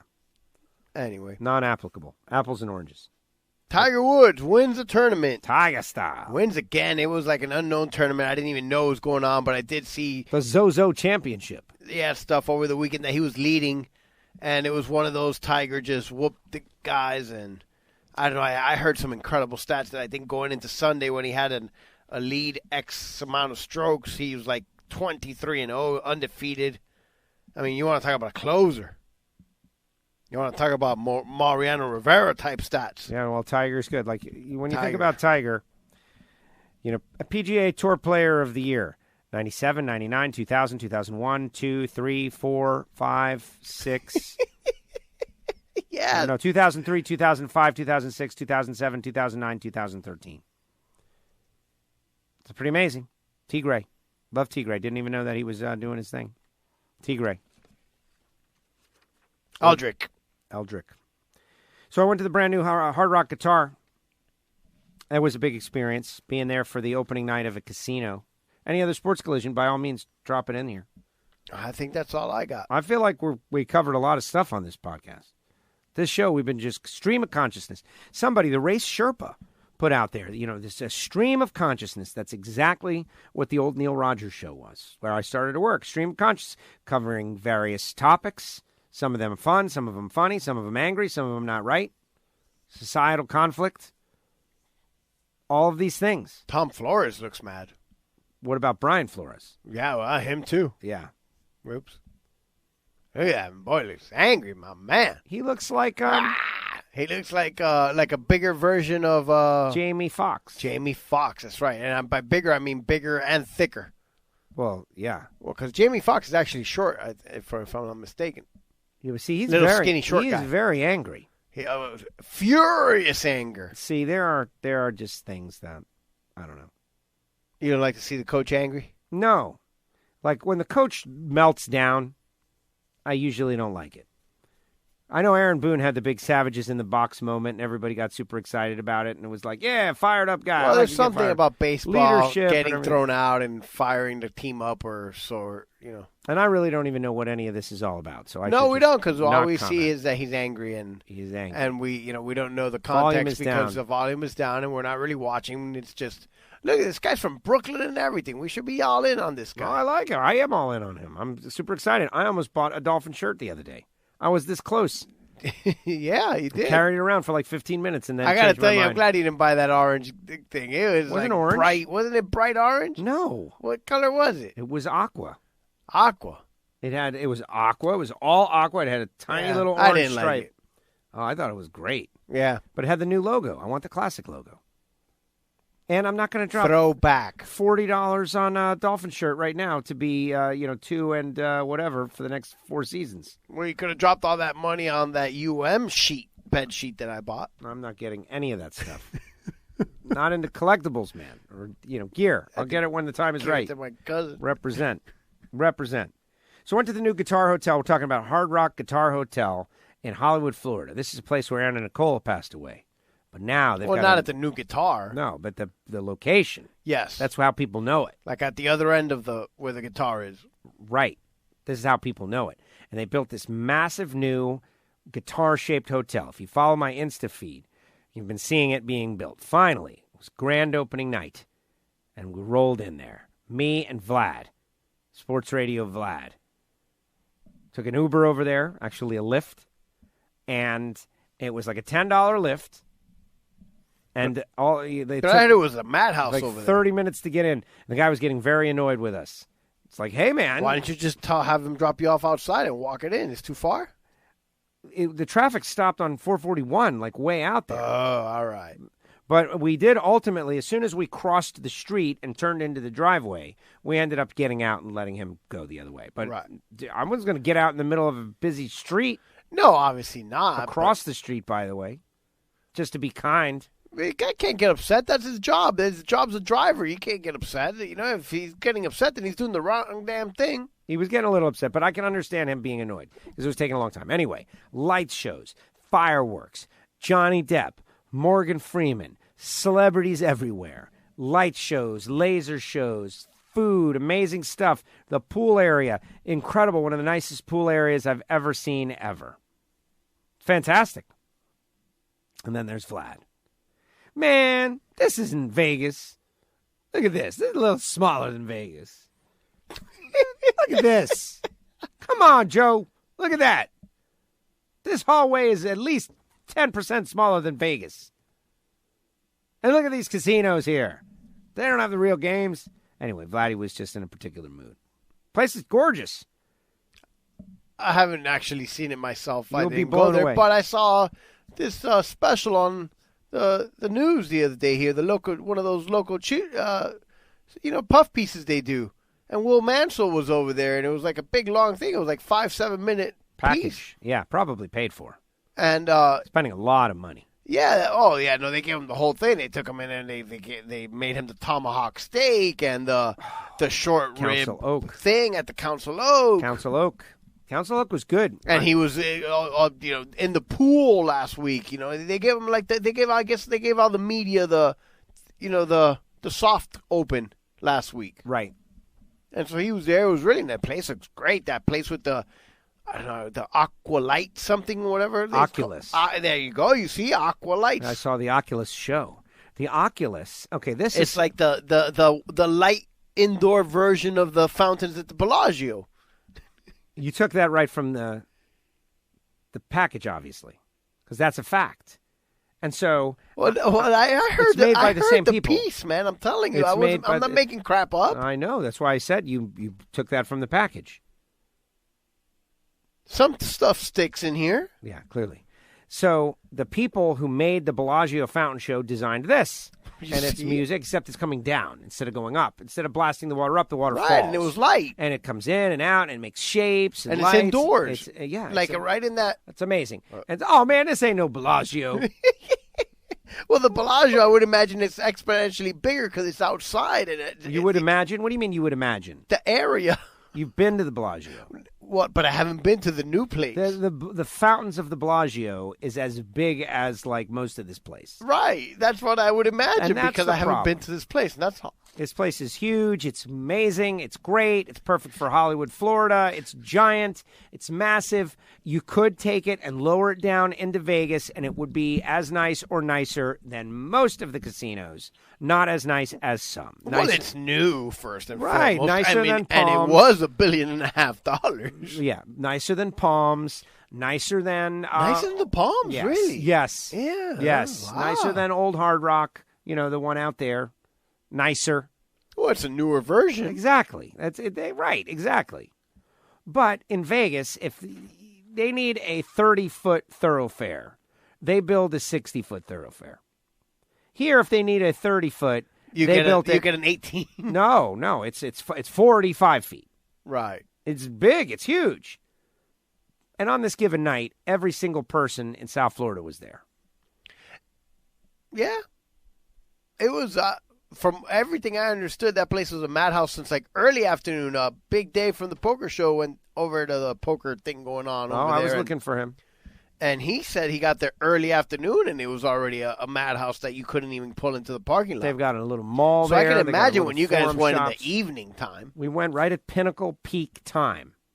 It was incredible to be at the grand opening of the Hard Rock. And then we left. And that's it. And now I won't go back for like 8 months. Yeah. But it was neat. And the food there, that's the thing about it. The food, there's going to be a lot of great options for food. A couple of different restaurants at Council Oak. You're going to have to hit it again because everything's redone. But staying in the guitar is going to set you back a lot of meals. Yes. I did a little research there. And a 2-night stay on a non-holiday weekend or anything just like that. Way after the Super Bowl. I'm talking about like spring already. Will set you back over $1,200. Wow. Including tax, tag, and title. So like contemporary. Well, it was $500 a night, but with the resort fee and the taxes and everything, it came out to 2 nights, $1,245 from the thing that I, So anybody that's interested, you can sleep on the couch here for $200 a night and then take an Uber over there. It'll be an extra $10. Yeah. And you'll be there. And you don't have to pay resort fees or anything like that. Right. You skip all the resort fees, which is cool. Staying in the guitar would be – there's a light show on the guitar.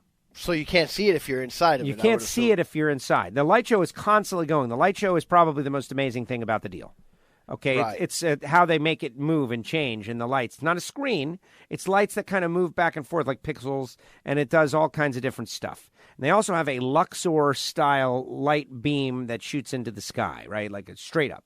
Right. And except 5 of them because it's the strings of the guitar. Yeah, very good. It's amazing. But from my house, like outside, you can see it of their studios here. But so can we see the light show if we go outside now? We can see the light going up, but not the guitar. You can't see the lights on the guitar. Okay. Yeah. But it's amazing. It's incredible. If you're staying in the guitar, you can't see it. Right. And your view from the guitar can't be that great because it's 441. Right. It's not on the beach. But again, if you get the view of the guitar to the pool, as in the hotels in Vegas, because really, we stayed at the Bellagio when we didn't get the fountain view, but we got like the special super duper room upgrade. But it ended up looking at the other side, and all you see is the highway and that big O sign. That's true. But it was a lot nicer room than the one I got when I stayed, and we got the fountain view. Yeah, because it was clearly much higher, and the fountain side's great. But I got to tell you, that other room was like it was like a suite to me. Right. Well, this thing, the best part about it is the pool area, which apparently none of us will be able to set foot in there ever. But they've got these incredible next-level cabanas with, like, I can't even describe them. They're, like, all connected. Like, you go out, you're Cabana 12 and I'm Cabana 17, and there's these amazing, like, metal sliding glass doors and air conditioning and refrigerator and a giant flat panel TV. They're amazing how nice they are. And each one is surrounded by pool. Like, they're all out on an island, like an island of cabanas. Kind of like those Tahitian houses that you see. You mean those stilt houses down in Tahiti, those little thatched huts? Or like those hotel rooms in Bora Bora? Yes, right. That exactly, except it's a pool and they're cabanas. Right. But they're not like thatched huts, but that's like the look. You're out in the water. You swim up, swim over. And then there's this whole layer of where your backyard, you have a room, and your backyard is the pool. And whereas, like, you would normally have to, like, walk and get in the pool, you come out the sliding glass door, man, you're going in the pool. You got to start swimming. Steps down, and it's cool. But you have to share it, though, with the room next door, which I was very against that. What do you mean? I'm going to spend a bunch of money and I have to share this area with somebody. I don't want to share nothing with nobody. Excuse me. But anyway. Very interesting. So the debate was, would anyone fly to Florida to go to that? And I was telling they're doing it already. They're flying to Florida to go to the non-guitar hotel. Of course. And that's why. It was like he didn't understand. He didn't understand that people fly, that you win a chance to go to the Hard Rock Hollywood on Wheel of Fortune. On Wheel of Fortune. It is a thing. It's like a big prize, It's a big prize. All right, what else? Anything else? No, we discussed Halloween this week. Yeah. One of our favorite holidays. What are you going to be? What's the kid going to be? Tell us about the party. The Jedi. He's going to be a Jedi again? Yeah, I would assume so. Okay. As far as I know. So how do you think the party went? Everybody it was excellent. It was like a huge success. It could not have been better. Well, I mean, it could have been better. It could have been at a joint instead of my house. Right. No, but you guys did. No, considering considering the premise that, the parties are best for those party places. That other than that, yes, it was great, and a hell of a lot more people were there than I expected or considered were going to show up. It was about what I expected, given the kid's age. But the whole laser tag thing was a lot bigger and more than I expected too. Me too. Those guys were there for like over an hour, maybe an hour and a half, setting up all those different obstacles and barricades and inflatables, and that serious operation there with those. They had at least a dozen of those guns, maybe 15. Yes. All very techs involved, a computer. Yes. The way that it kept score. Yes. Multiple games. Multiple games within a game, and teams Let me were tell you able to something. play. I'm talking about, that's a serious little business. The number that you guys paid, that I think. Yeah, no, it was $500 for 2 hours. Well worth it. Well worth it. That was worth it. For all those kids screaming, playing for 2 hours, and they threw in a half hour. I had fun. I was out there battling. I had so much fun. I love laser tag. But those inflatable, bounce house things, like barricades, and they set up a whole thing, I loved it. And then once, because I'm an adult, I got different rules for me. I just kept taking guns and going out and shooting people and then getting killed and then picking up another one. Yeah, no, I saw you. Yeah. I saw you out there. And there were a couple of big kids that were in there playing. Yeah, so I just took it upon myself. And then one of the guys from working there was always playing and helping out and kind of leading the games and stuff like that. He was great. No, the three guys working there were all good. You should give them a positive review on Yelp. I don't do that kind of stuff. I gave them a pizza and I tipped them extra money. What more do you want? A positive review on Yelp. 3 guys shared a pizza. It sounds like 3 slices each, except there's an even number on there, 8 generally. Not Did you tip 9. them? Yes, I did. That's good. That's good. I did, and I don't mean just, telling them to look both ways before crossing the street. Hey, guys, why don't you look both ways? That's a busy intersection out there. Get out of here. No, it was really good. And, the kid, the cake, the decorations, that nobody got. I heard a kid. Oh, look at that. I was just going to say the party was wonderful. Everything was going great until someone decided that they were going to play football with the kids. Yeah. And our dear friend right here, sitting across from me, host the WFO Joe, started playing catch with some of these 8, 9-year-olds. Someone said that this particular one was child 6. was younger. I think he's 6 or 7. Yeah, he's definitely 2 years minimum younger because he is the child of one of my wife's coworkers, actually. She witnessed the whole thing. So you were almost starting a work incident for my family there. Okay, well, but let's just say it. They were out there playing catch, and Joe thought he was Dan Marino, and that this kid was a Mark Duper or some kind of professional receiver, and he threw a laser beam. Okay, that's a lie. About 8 feet away. It's a lie. Another lie. At the child's face, directly at the child's face. Third lie. And the child obviously caught the ball with his face. Chest, and then it bounced up into his face and knocked out a baby tooth. Knocked out a tooth. Which caused him to cry. Left the child bleeding and crying. Yes. Not just crying. I mean, you could go into full detail. There was and this tiny amount of blood. The child said, the man threw the ball at my face. Is that what he said? The man threw the ball at my face? He did not say that. Well, if he did, he's a liar. Oh, okay. I'll go my rep against that kid any day of the week. And I felt a little twinge of bad, but then I thought, you know what? And I really felt this. This is the kind of thing. Like, what happens? You just ignore that. That's a noise. Right. That's one of our power adapters under there. It's making a little cheeping noise. Because I got to go on Amazon. I got to buy new batteries. They don't last forever, et cetera, and so on. But so I'm out there playing with the kids, right? It's definitely not my goal to hurt one of the kids. I don't really even like to interact with kids other than Gray. And when I do, I interact with them as an adult. Like, yes, what would you like? How can I help you? Yeah, what do you want? Right? Very, very, a lot of arm's distance with the kids because of exactly this. I don't want to accidentally have some kid do something and then I'm to blame. Right? Because that's the last thing I want. Well, exactly. Because, I mean, mind you, we're having this physical activity party going on at my house. Yes. And I'm in fear that some kid's going to get hurt after all that crap you talked before. Well, I did. I was and the me guy getting sued. I was really not in fear of that. But nonetheless, I didn't want one litigation of Grayson's... is something to be concerned about. about. It's not even the litigation. No, I didn't want one of Grayson's classmates or friends getting hurt at my house. And I'm not even in fear of the litigation. I'm just more of, I don't want it to be that the kid got hurt at my house. Sure. That's it. But at the same time, litigation happens, and that's a real thing. Again, that's what insurance is for. Well, we'll find out soon because this kid's... Well, no, they're going to sue you. It would happen to you, your house. Right. It's your homeowner's insurance. Yeah, no, sorry. I'm not responsible for another adult that happened to assault a child with a football. That's not what happened. At the children's party. There, the kids are starting to throw footballs around and everything, and this one kid, he throws me the football. So he initiated the game, first of all, right there. He throws me the football. And so then I threw him the football, and then he threw me the football, and then I threw him the football, and now we're playing like catch. And now he wants to go out for a pass. And I was like, all right, do like a little curl there. And I throw him the ball, and he misses the ball, right? And so then he throws it back to me, and I was like, all right, go from left to right. And so I arc this, I throw it up, not too high, just right.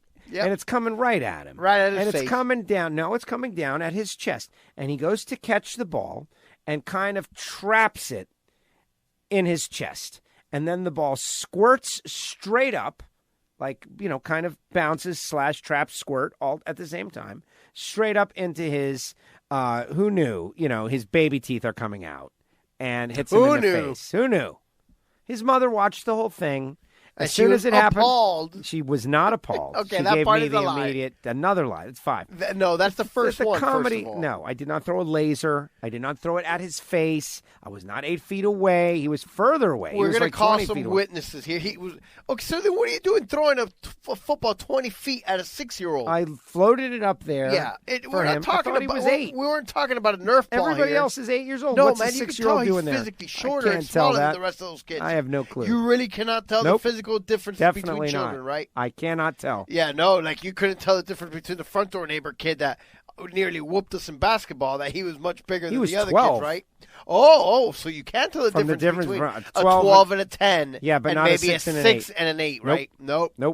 Definitely not. Not at all. And so the kid drops the ball, and you could see he's a little shaken, and I'm like, all right. Drops the ball. The ball smacked off of his face. No, it did not. He did not drop the ball. It hit his chest. He failed to make the catch. That's Joe's story, and while I will give him credit for bringing it up on his own before I got a chance to out him. Yeah, not only that, he definitely threw the ball at this child's face. Listen, there are witnesses. We can call some of them. Vladimir will be on the show soon enough. We've already established he has no credibility. I would not bother even calling him. Absolutely. Because he is nonsensically, to the annoyance of many. I could always get the child's mom to come on to give her side of the story. Guess what? I think she would be a great witness because she witnessed the whole thing. And I looked at her and I said, well, what is she going to say? She was going to say, you hurt my son. I talked to Mrs. Gio, and I got the full story of how she was attacked at school today by that lady telling her how your husband's friend assaulted my child. You are in trouble. What kind of a person are you? Don't ever come over here looking for art supplies again. What kind of a person are you, Hendry? That's right. But that did not happen. Wow. She said, no, it's okay. He should have caught it.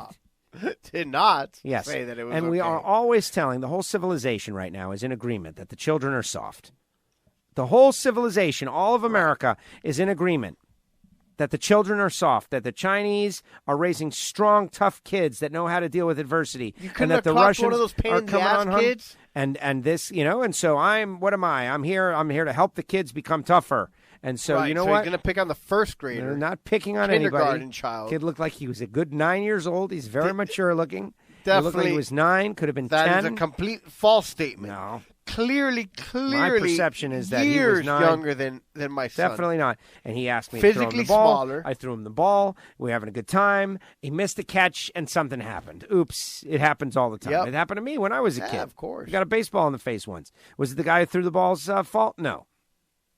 It's just sometimes when you play sports, things happen. Right, kid? Right. Shake it off. Here we go. When you play sports, but not when you get the ball thrown at you from an adult. Yeah, but see, the reason that's just crazy is because, like, the idea that I would laser a ball at a little kid is just nobody believes that. It's beyond the possible imagination. I'm too conscientious and wonderful a person. Would never do that to some kid. Look, you could stick that to your story, but that doesn't make it any more true. Well, but I lived the experience. You didn't even witness it. You're just making it up for comedy's sake. I'm not making anything up. Yeah. I have first-hand account. You do not. You were not there. I was. You did not see it. This occurred at my residence. You were inside. Bottom line. And I have checked the video. Bottom line. The kid had a great time at the party. And he even my came back in. son did, but not the child who left crying. No, he did. He came in and gave me a hug. He did. Dude, you should have seen how that child was crying. It's his a fact. mom forced him to go do that. He came in, and he was me like, a hug. He was whimpering. He thanked like me a child. Well, say, Mom, don't make me go say bye to that man. Listen, he knew he had let me down. Me again. He's got a football in his hand, Mom. He knew he had. And she forced him, by the way, to come give me a hug. Did. Why would she do that? Because she's trying to toughen him up. Right. She knew that you have to face the bully. I had done nothing wrong. She knew she had to teach her son to face the bully. I had done not to run away from the bully. And that he was just disappointed that he didn't make the catch. Yeah. And that to just move beyond it. And it was great. And Gray had fun, and we had fun, and we all had fun. That was excellent. It was. Good times. It was a great party. It was. Everything was awesome. That's the last one. Clocked the kid in the face with the Are you ball. kidding? I mean, that makes it colorful. That adds color. It definitely made it colorful. You should be thanking me. Blood flows red at the party. You should be thanking me. What's that, the Channel 7 headline? Yeah. Yeah. Child wounded. I went in. I accepted responsibility. I tried to help him. It's like, yes, we were playing catch the kid. I threw the ball. Did not throw a laser. Were you going to call out the kid and say that he lied and made it up? I could have just walked away. Could have left. Could have got my car and driven away. I could have done anything. Technically, I could do anything. I don't need. There's no repercussions for me. I'm Uncle Joe. Right. But in everybody case, knows. Yeah, no, everybody knows. I'm a beloved character. Yep. But that's a different story for a different day. All right, anything else? Because I got my Watchmen thing. Nobody's that's watching all it. I got. I'm not watching Watchmen. No, but I don't know why though. And Eddie's You're just back. obstinate, Eddie Murphy. Yes, that's it. I saw the Eddie stuff, but then again, I saw the Top Gun stuff, and I got super excited, and it is nostalgia. That's the perfect word for it. But Eddie Murphy is a very funny man, and we have lost him for 15 years, but now he's back, so I'm eager to see what kind of comedy Eddie comes up with. Like, what's it going to be? Is Eddie going to delve into, like what's his wheelhouse? Well, I saw him he was on Kimmel last week, and it was really good. Go Google that interview. It was like about 12 to 15 minutes. Okay, why don't you answer the question? What's in his wheelhouse? What kind of comedy? What's he going to talk about? He's going to do SNL. He said that he's not really. He was always a family comedy guy. No, he was not a family comedy guy. No, ice cream. They're making dirty jokes about being a kid, about growing up. About life. I'm sure it's going to be about life in general, too. As an old man? Yeah. Is he going to talk about, Chappelle goes into... Well, I don't know. He didn't say what he was going to talk about. Oh, you said on Jimmy Kimmel he talked about it. No, I did not say he talked about what the stand-up was going to be about. He was on Kimmel. He was being interviewed about Dolomite and just in general what he's going to be doing. He's going to be doing the tour. He's hosting SNL. Yeah, well, I'm interested in the comedy. Like what the comedy is going to be. Well, we'll find out when we go. Or when you watch the special, I'll in your be case. watching the special. Yeah, I'm not going to go drop $250. Well, you were willing to drop it on the Stones. No, I didn't. Bunch of British dudes. Actually. Yeah. That's about right. You don't love America. No, You're willing to spend money on some British old-time rock band that got a foot in the grave, and you won't spend your money on Eddie Murphy, good old Americana. Probably neither. I like Eddie Murphy, but probably neither. So, all right, Watchman, you got no material on Eddie. For a guy who's such a big fan, you think you would have done some research to know what he's going to talk about. What kind of Eddie Murphy comedy are we going to see? But that's all right. Just let me know when Trading Places 2 comes out. That's what I want to see. Winthorpe and Billy Ray Valentine fall on hard times. And they got to go back to the stock market and go on a big run once again. Beach comes the back. Dukes has got money now because they found the bag full of money from coming to America. Exactly. Clarence Beeks comes back for revenge. Except he's dead. Oh, man, that's right. It ruins it. We got to recast Clarence Beeks. I don't think anybody knows what we're talking about. I think everybody knows one who guy Beeks is. Maybe does. All right, so Watchmen is this show. Orange Crop. It's on HBO. And it is a comic book, DC Comics. I don't know nothing about it. It's a movie. No, it was originally a comic book. Okay, but it's a movie, too, the Watchmen movie or whatever. 2009, Watchmen movie. There's a lot to it. Very confusing. But the show is really good. Dramatic. Sonny Crockett is in it. Don Johnson? Yeah. Okay. Really interesting in that it's 2019, but 2019 is kind of a future 2019. All the cars are electric. There's these airships, that kind of stuff. But there is significant strife in the land. Well, I did see the Watchmen movie, and there was significant strife in the movie. Yes. Well, you see, I haven't seen the movie. I had to go back and get a summary on YouTube to understand. Oh, you got the Cliff Notes? Yeah, I went to one of those, that's great. The summary of the movie deals. And Right, there's right. guys that do the episode summary and how it's a great connection and blah, blah, blah. A lot of it's about, racism and the, KKK hiding in plain sight in America and a bunch of that stuff. But that's not even what makes it good. What makes it good is that just the presentation, the music, the cuts, the shots. It's set in Tulsa, Oklahoma. Very good. Which, of all places. Seattle, San Francisco, too. Very good. The heart of rock and roll. Insane.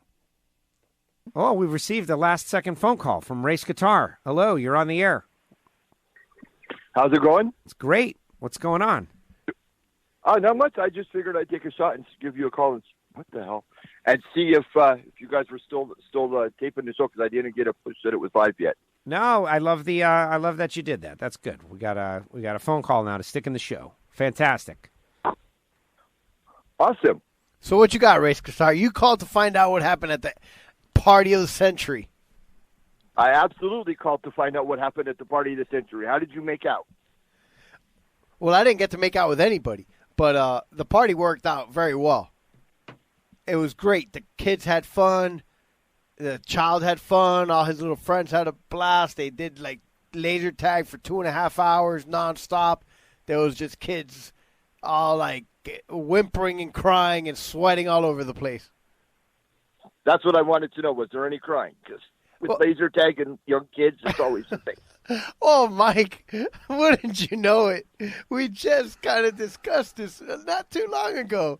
But everything was going great, and everything did go great until the laser tag left. Because then at that point, some of the kids decided to play and entertain themselves. And, of course, a football came out. And wouldn't you know it, Uncle Joe decides to go throw a football with the children. And, of course, Joe, being from Miami and such a huge Dan Marino fan, decided that he was going to be Dan Marino throwing to these little children, 6-year-old child, thinking that he was Mark Duper, Mark Clayton in the 80s.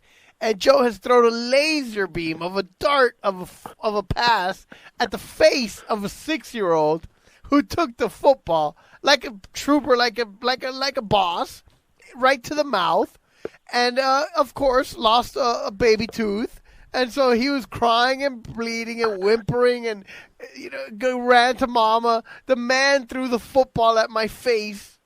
The man. At least he's got that part right. Football at my face, right. Ma. I am and the of man. course, it turns out that this is a child of one of my wife's coworkers. Yes. And so he's starting, he's attempting to get my wife fired at work, I guess. Get out of here. None of this is all nonsense, Race Well, it's Guitar. not Don't all listen to nonsense. That. It is. Well, look, the premise Most of the of story this- is a fact that Joe hit a 6-year-old in the face with a football. My version is different. Of course, his version would be different. Listen, the audience just heard all this, Giovanni. Yeah, and You're fact is, just Joe hit reconstructing kid, it. faced football, kid cried and bled, tooth fell off. My version is different, but whatever. Okay. But it ends the same. It ends the same. Tooth falls off. That is accurate. Kid cried. Also accurate. But everything in between is different. Well, I will make you guys rehash it then. I'll wait. I'll hear it. You'll hear it. You'll definitely hear it. So, but yeah, that's essentially what happened. So the party was great, and everybody was having a good time. There was an exponentially much greater amount of people than I hoped for and expected, to be honest with you. But it turns out that everybody had a good time, and that's all I guess you can ask for it, like I said. And, crying was kept to a minimal. I thought I had survived when there was no accidents with the laser tag, but then, of course, you should be thanking me for getting it out of the way. If it wasn't something minor, it would have been something worse, like when those kids were jumping over the wall and I saved the day and stopped them. How about that? You didn't stop them. Those yes, kids, I did. I continued to see them doing that the whole time. I saved the day and hundreds of examples of this. But anyway, yes, of course, he saved the day throughout the day until the end of the day where he threw a football in some 6-year-old's face. Failed to make the catch. But anyway. Of course, he's blaming the child. Failed to so make that's the catch. typical Castello. Oh, listen. The toughening of the next generation. It must happen. So what do you got, Race Guitar? What do you got? Oh, nothing. I just wanted to say, so are you all set for the final stretch here? No, I'm not. I'm not. No, I'm not. I'm getting all my stuff done. I travel Thursday.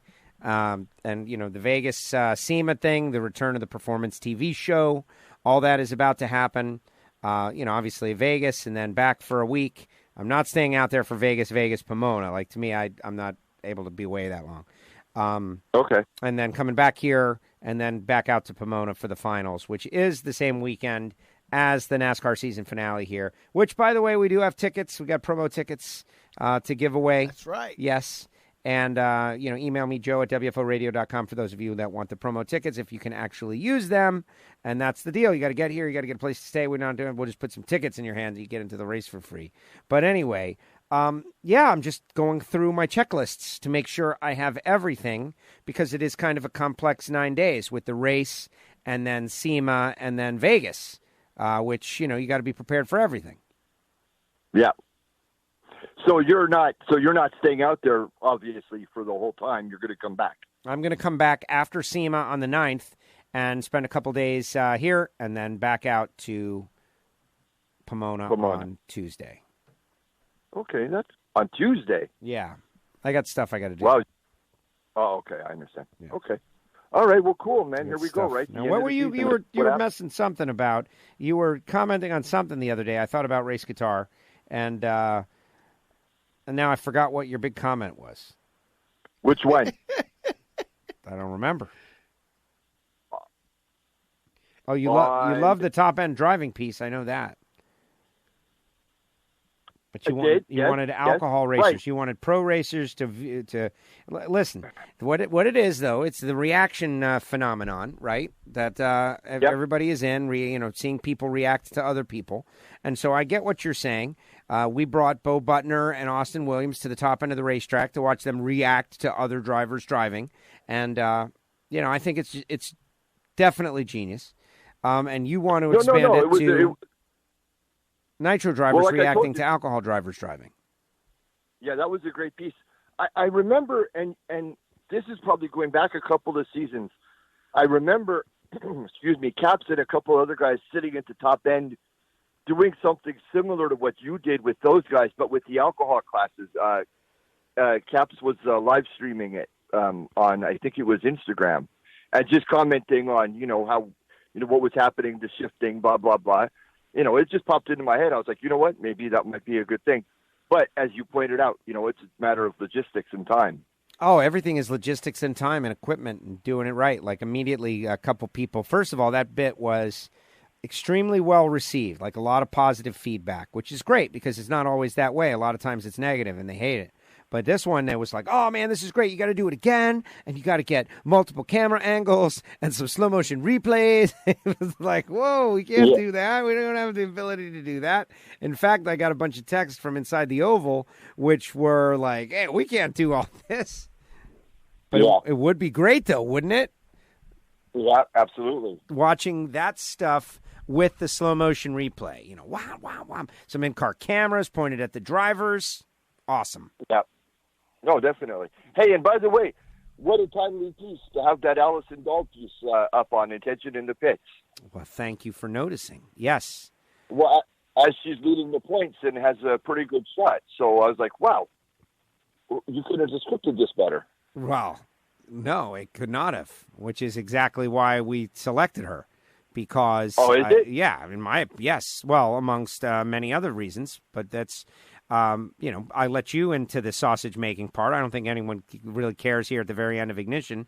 But as we are selecting people for Attention in the Pits, there's a formula, which is, are they interesting? Are they different? Do they have a different car? Do they have an odd car? Are they a great racer? Like, they got to have something.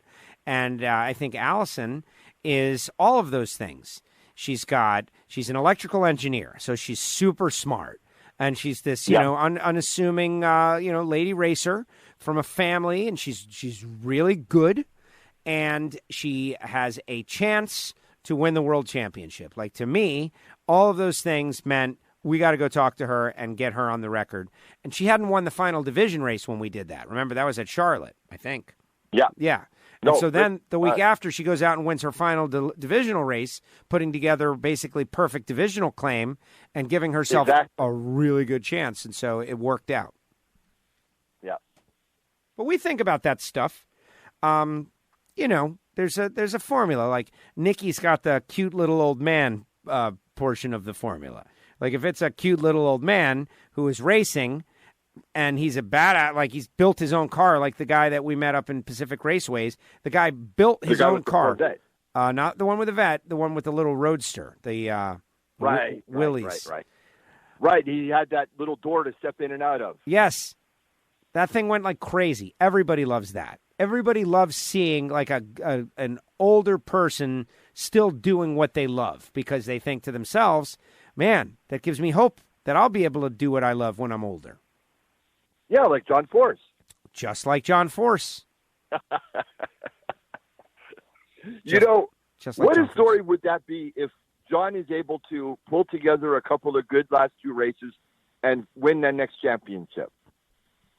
One of the greatest sports stories ever told. If it were to happen.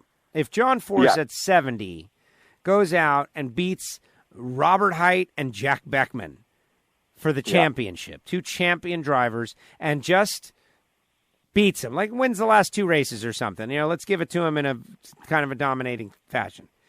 It would be amazing. But he wouldn't get credit, though. Someone would demean it. Yep. When you're older, ageism is real. See, that's the thing. In our civilization, not to make it bigger than racing, but ageism is real. There are people that, if you're old, you're discounted and discredited. There are certain people who just...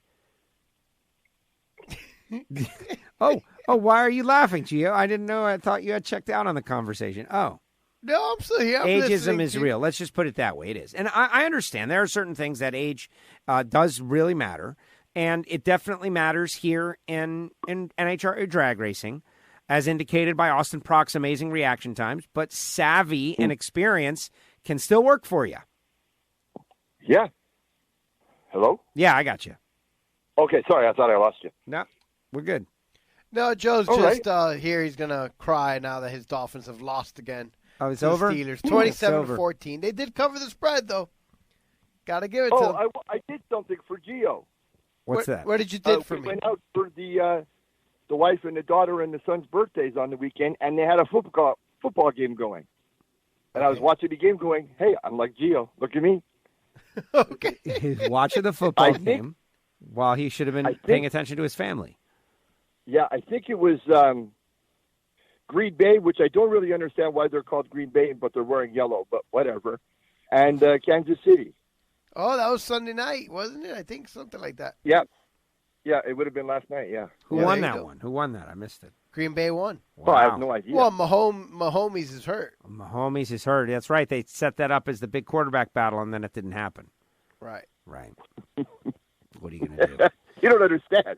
I never watched football. No, I thought that was. You know what? I'm glad to see that I can help. Open the horizons for you, Mike. Football's entertaining. Right. It's entertaining. It's just entertaining like anything else. Good game. It's entertaining. Guys running, doing amazing things, jumping, knocking each other over, carrying the ball, and they catch the ball and doesn't hit them in the face. Wearing gladiator-like equipment. Wearing definitely equipment. I don't know if it's gladiator-like, but it's definitely something. It would be cool if they were carrying swords. I'd watch that. I don't want that. You want to see them sword fight? Was that George Carlin who said that? Was it George Carlin who said that they should leave the injured on the field?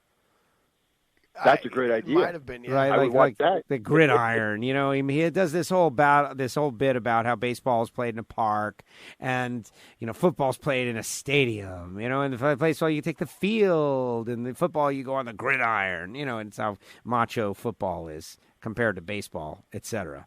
And one of the bits was that leave the injured on the field. And they just got to kind of tough it out for the rest of the game until somebody wins and loses.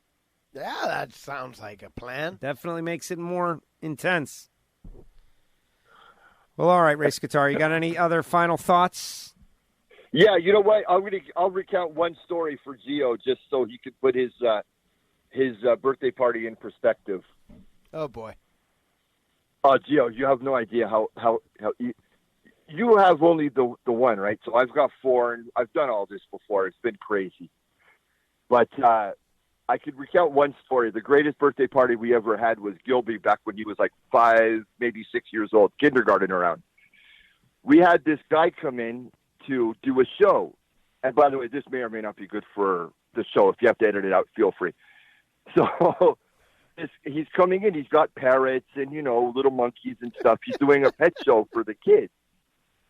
But at the very end of the thing, he's got spiders, lizards, the whole bit. At the very end, he's got a little display that he sets up with animals that the kids could pet, little rabbits, a couple of hamsters, whatever.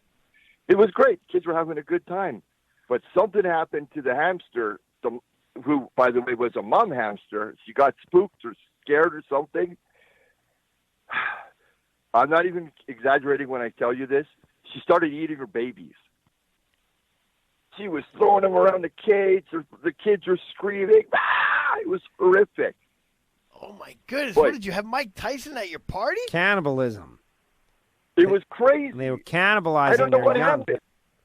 The kids were freaking out. I mean, they were traumatized. Some of those kids never get to our house. Yeah. Okay, so nothing like that happened at my party. Cage? Is there litigation?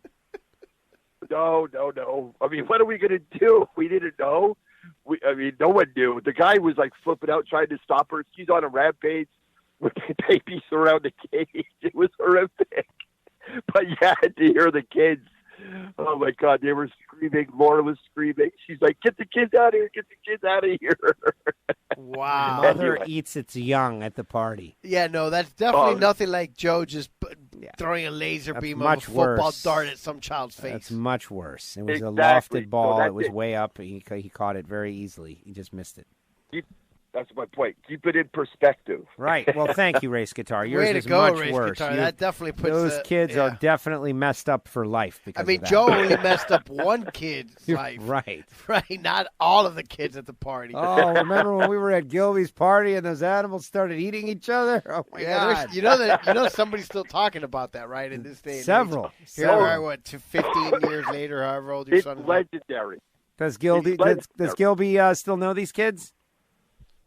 That's a good question. Yeah, we should get a hold of Gilby and have him contact these kids and see how that has affected their lives. Maybe they're probably just sitting in a basement somewhere rocking. Still exactly, that's it. Huddled together. All right, gentlemen. All right. I'll let you go. Have safe travels, Joe. Have fun, Gio, and I'll talk to you guys soon. WFO. There he goes, Race Guitar. Right, WFO, weighing in. guys. WFO. And he just took a shot that we would be doing the show, and we were doing the show, and now the show is a caller, and that is great. Exciting. Any final thoughts? I'm done. After you accuse me of hurting a small child, I don't know how to react. It was no accusation. It's a fact. It's not. The kid's fine. First of all, he doesn't even remember it. Look, he is. It turns out that the kid was fine, but you did hit him in the face with a football and essentially knocked out his tooth. I definitely became a permanent part of his life. It became a situation at the party. It was like the one thing everyone was talking about. You know, all those things are undeniable. They're deniable. I am deniable. Wow. Yes. You could deny them, but you'd be lying. I became a permanent part of the child's life. Yeah, it does appear right? So. Like, remember that time when you were 6, you were at the game, and you had a chance to catch the winning. That guy hit you in the face with the football. No. You had a chance to catch the winning touchdown. Hit me in the face. That super cool guy. I did tell him that I was a backup quarterback at a college team. Yeah, exactly. What a load of crock that is. No, it's obvious. You don't even know a backup quarterback at a college team. No. I don't know. Are you kidding? But see, the kid can't tell. I guess. At 8 years old, he can't tell. All right, play the music. Let's get out of here.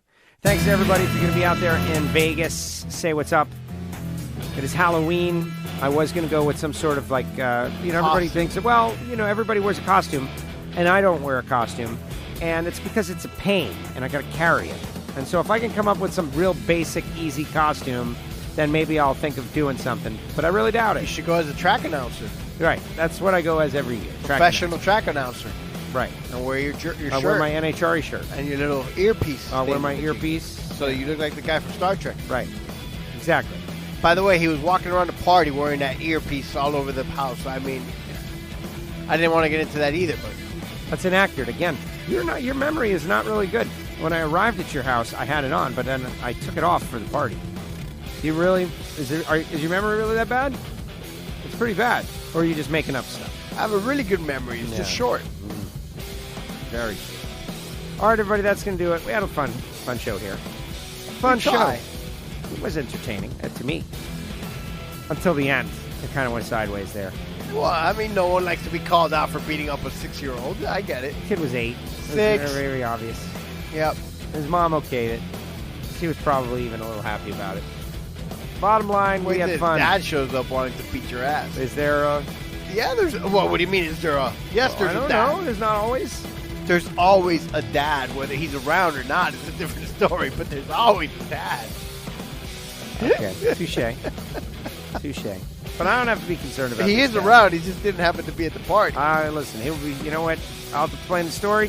First thing he'll say is, kid should have caught the ball. Guaranteed. Yep. Dan Marino. Guaranteed. All right, everybody, that's going to do it. WFO, Spotify, Apple Podcasts, rate and review, all that stuff. Nitro's coming out. It's going to be great. Brittany Force, all that. See you in Vegas. WFO. WFO! The views and opinions of the hosts, guests, or callers do not necessarily reflect that of the station ownership, advertisers, or agencies. Well, I think it's huge.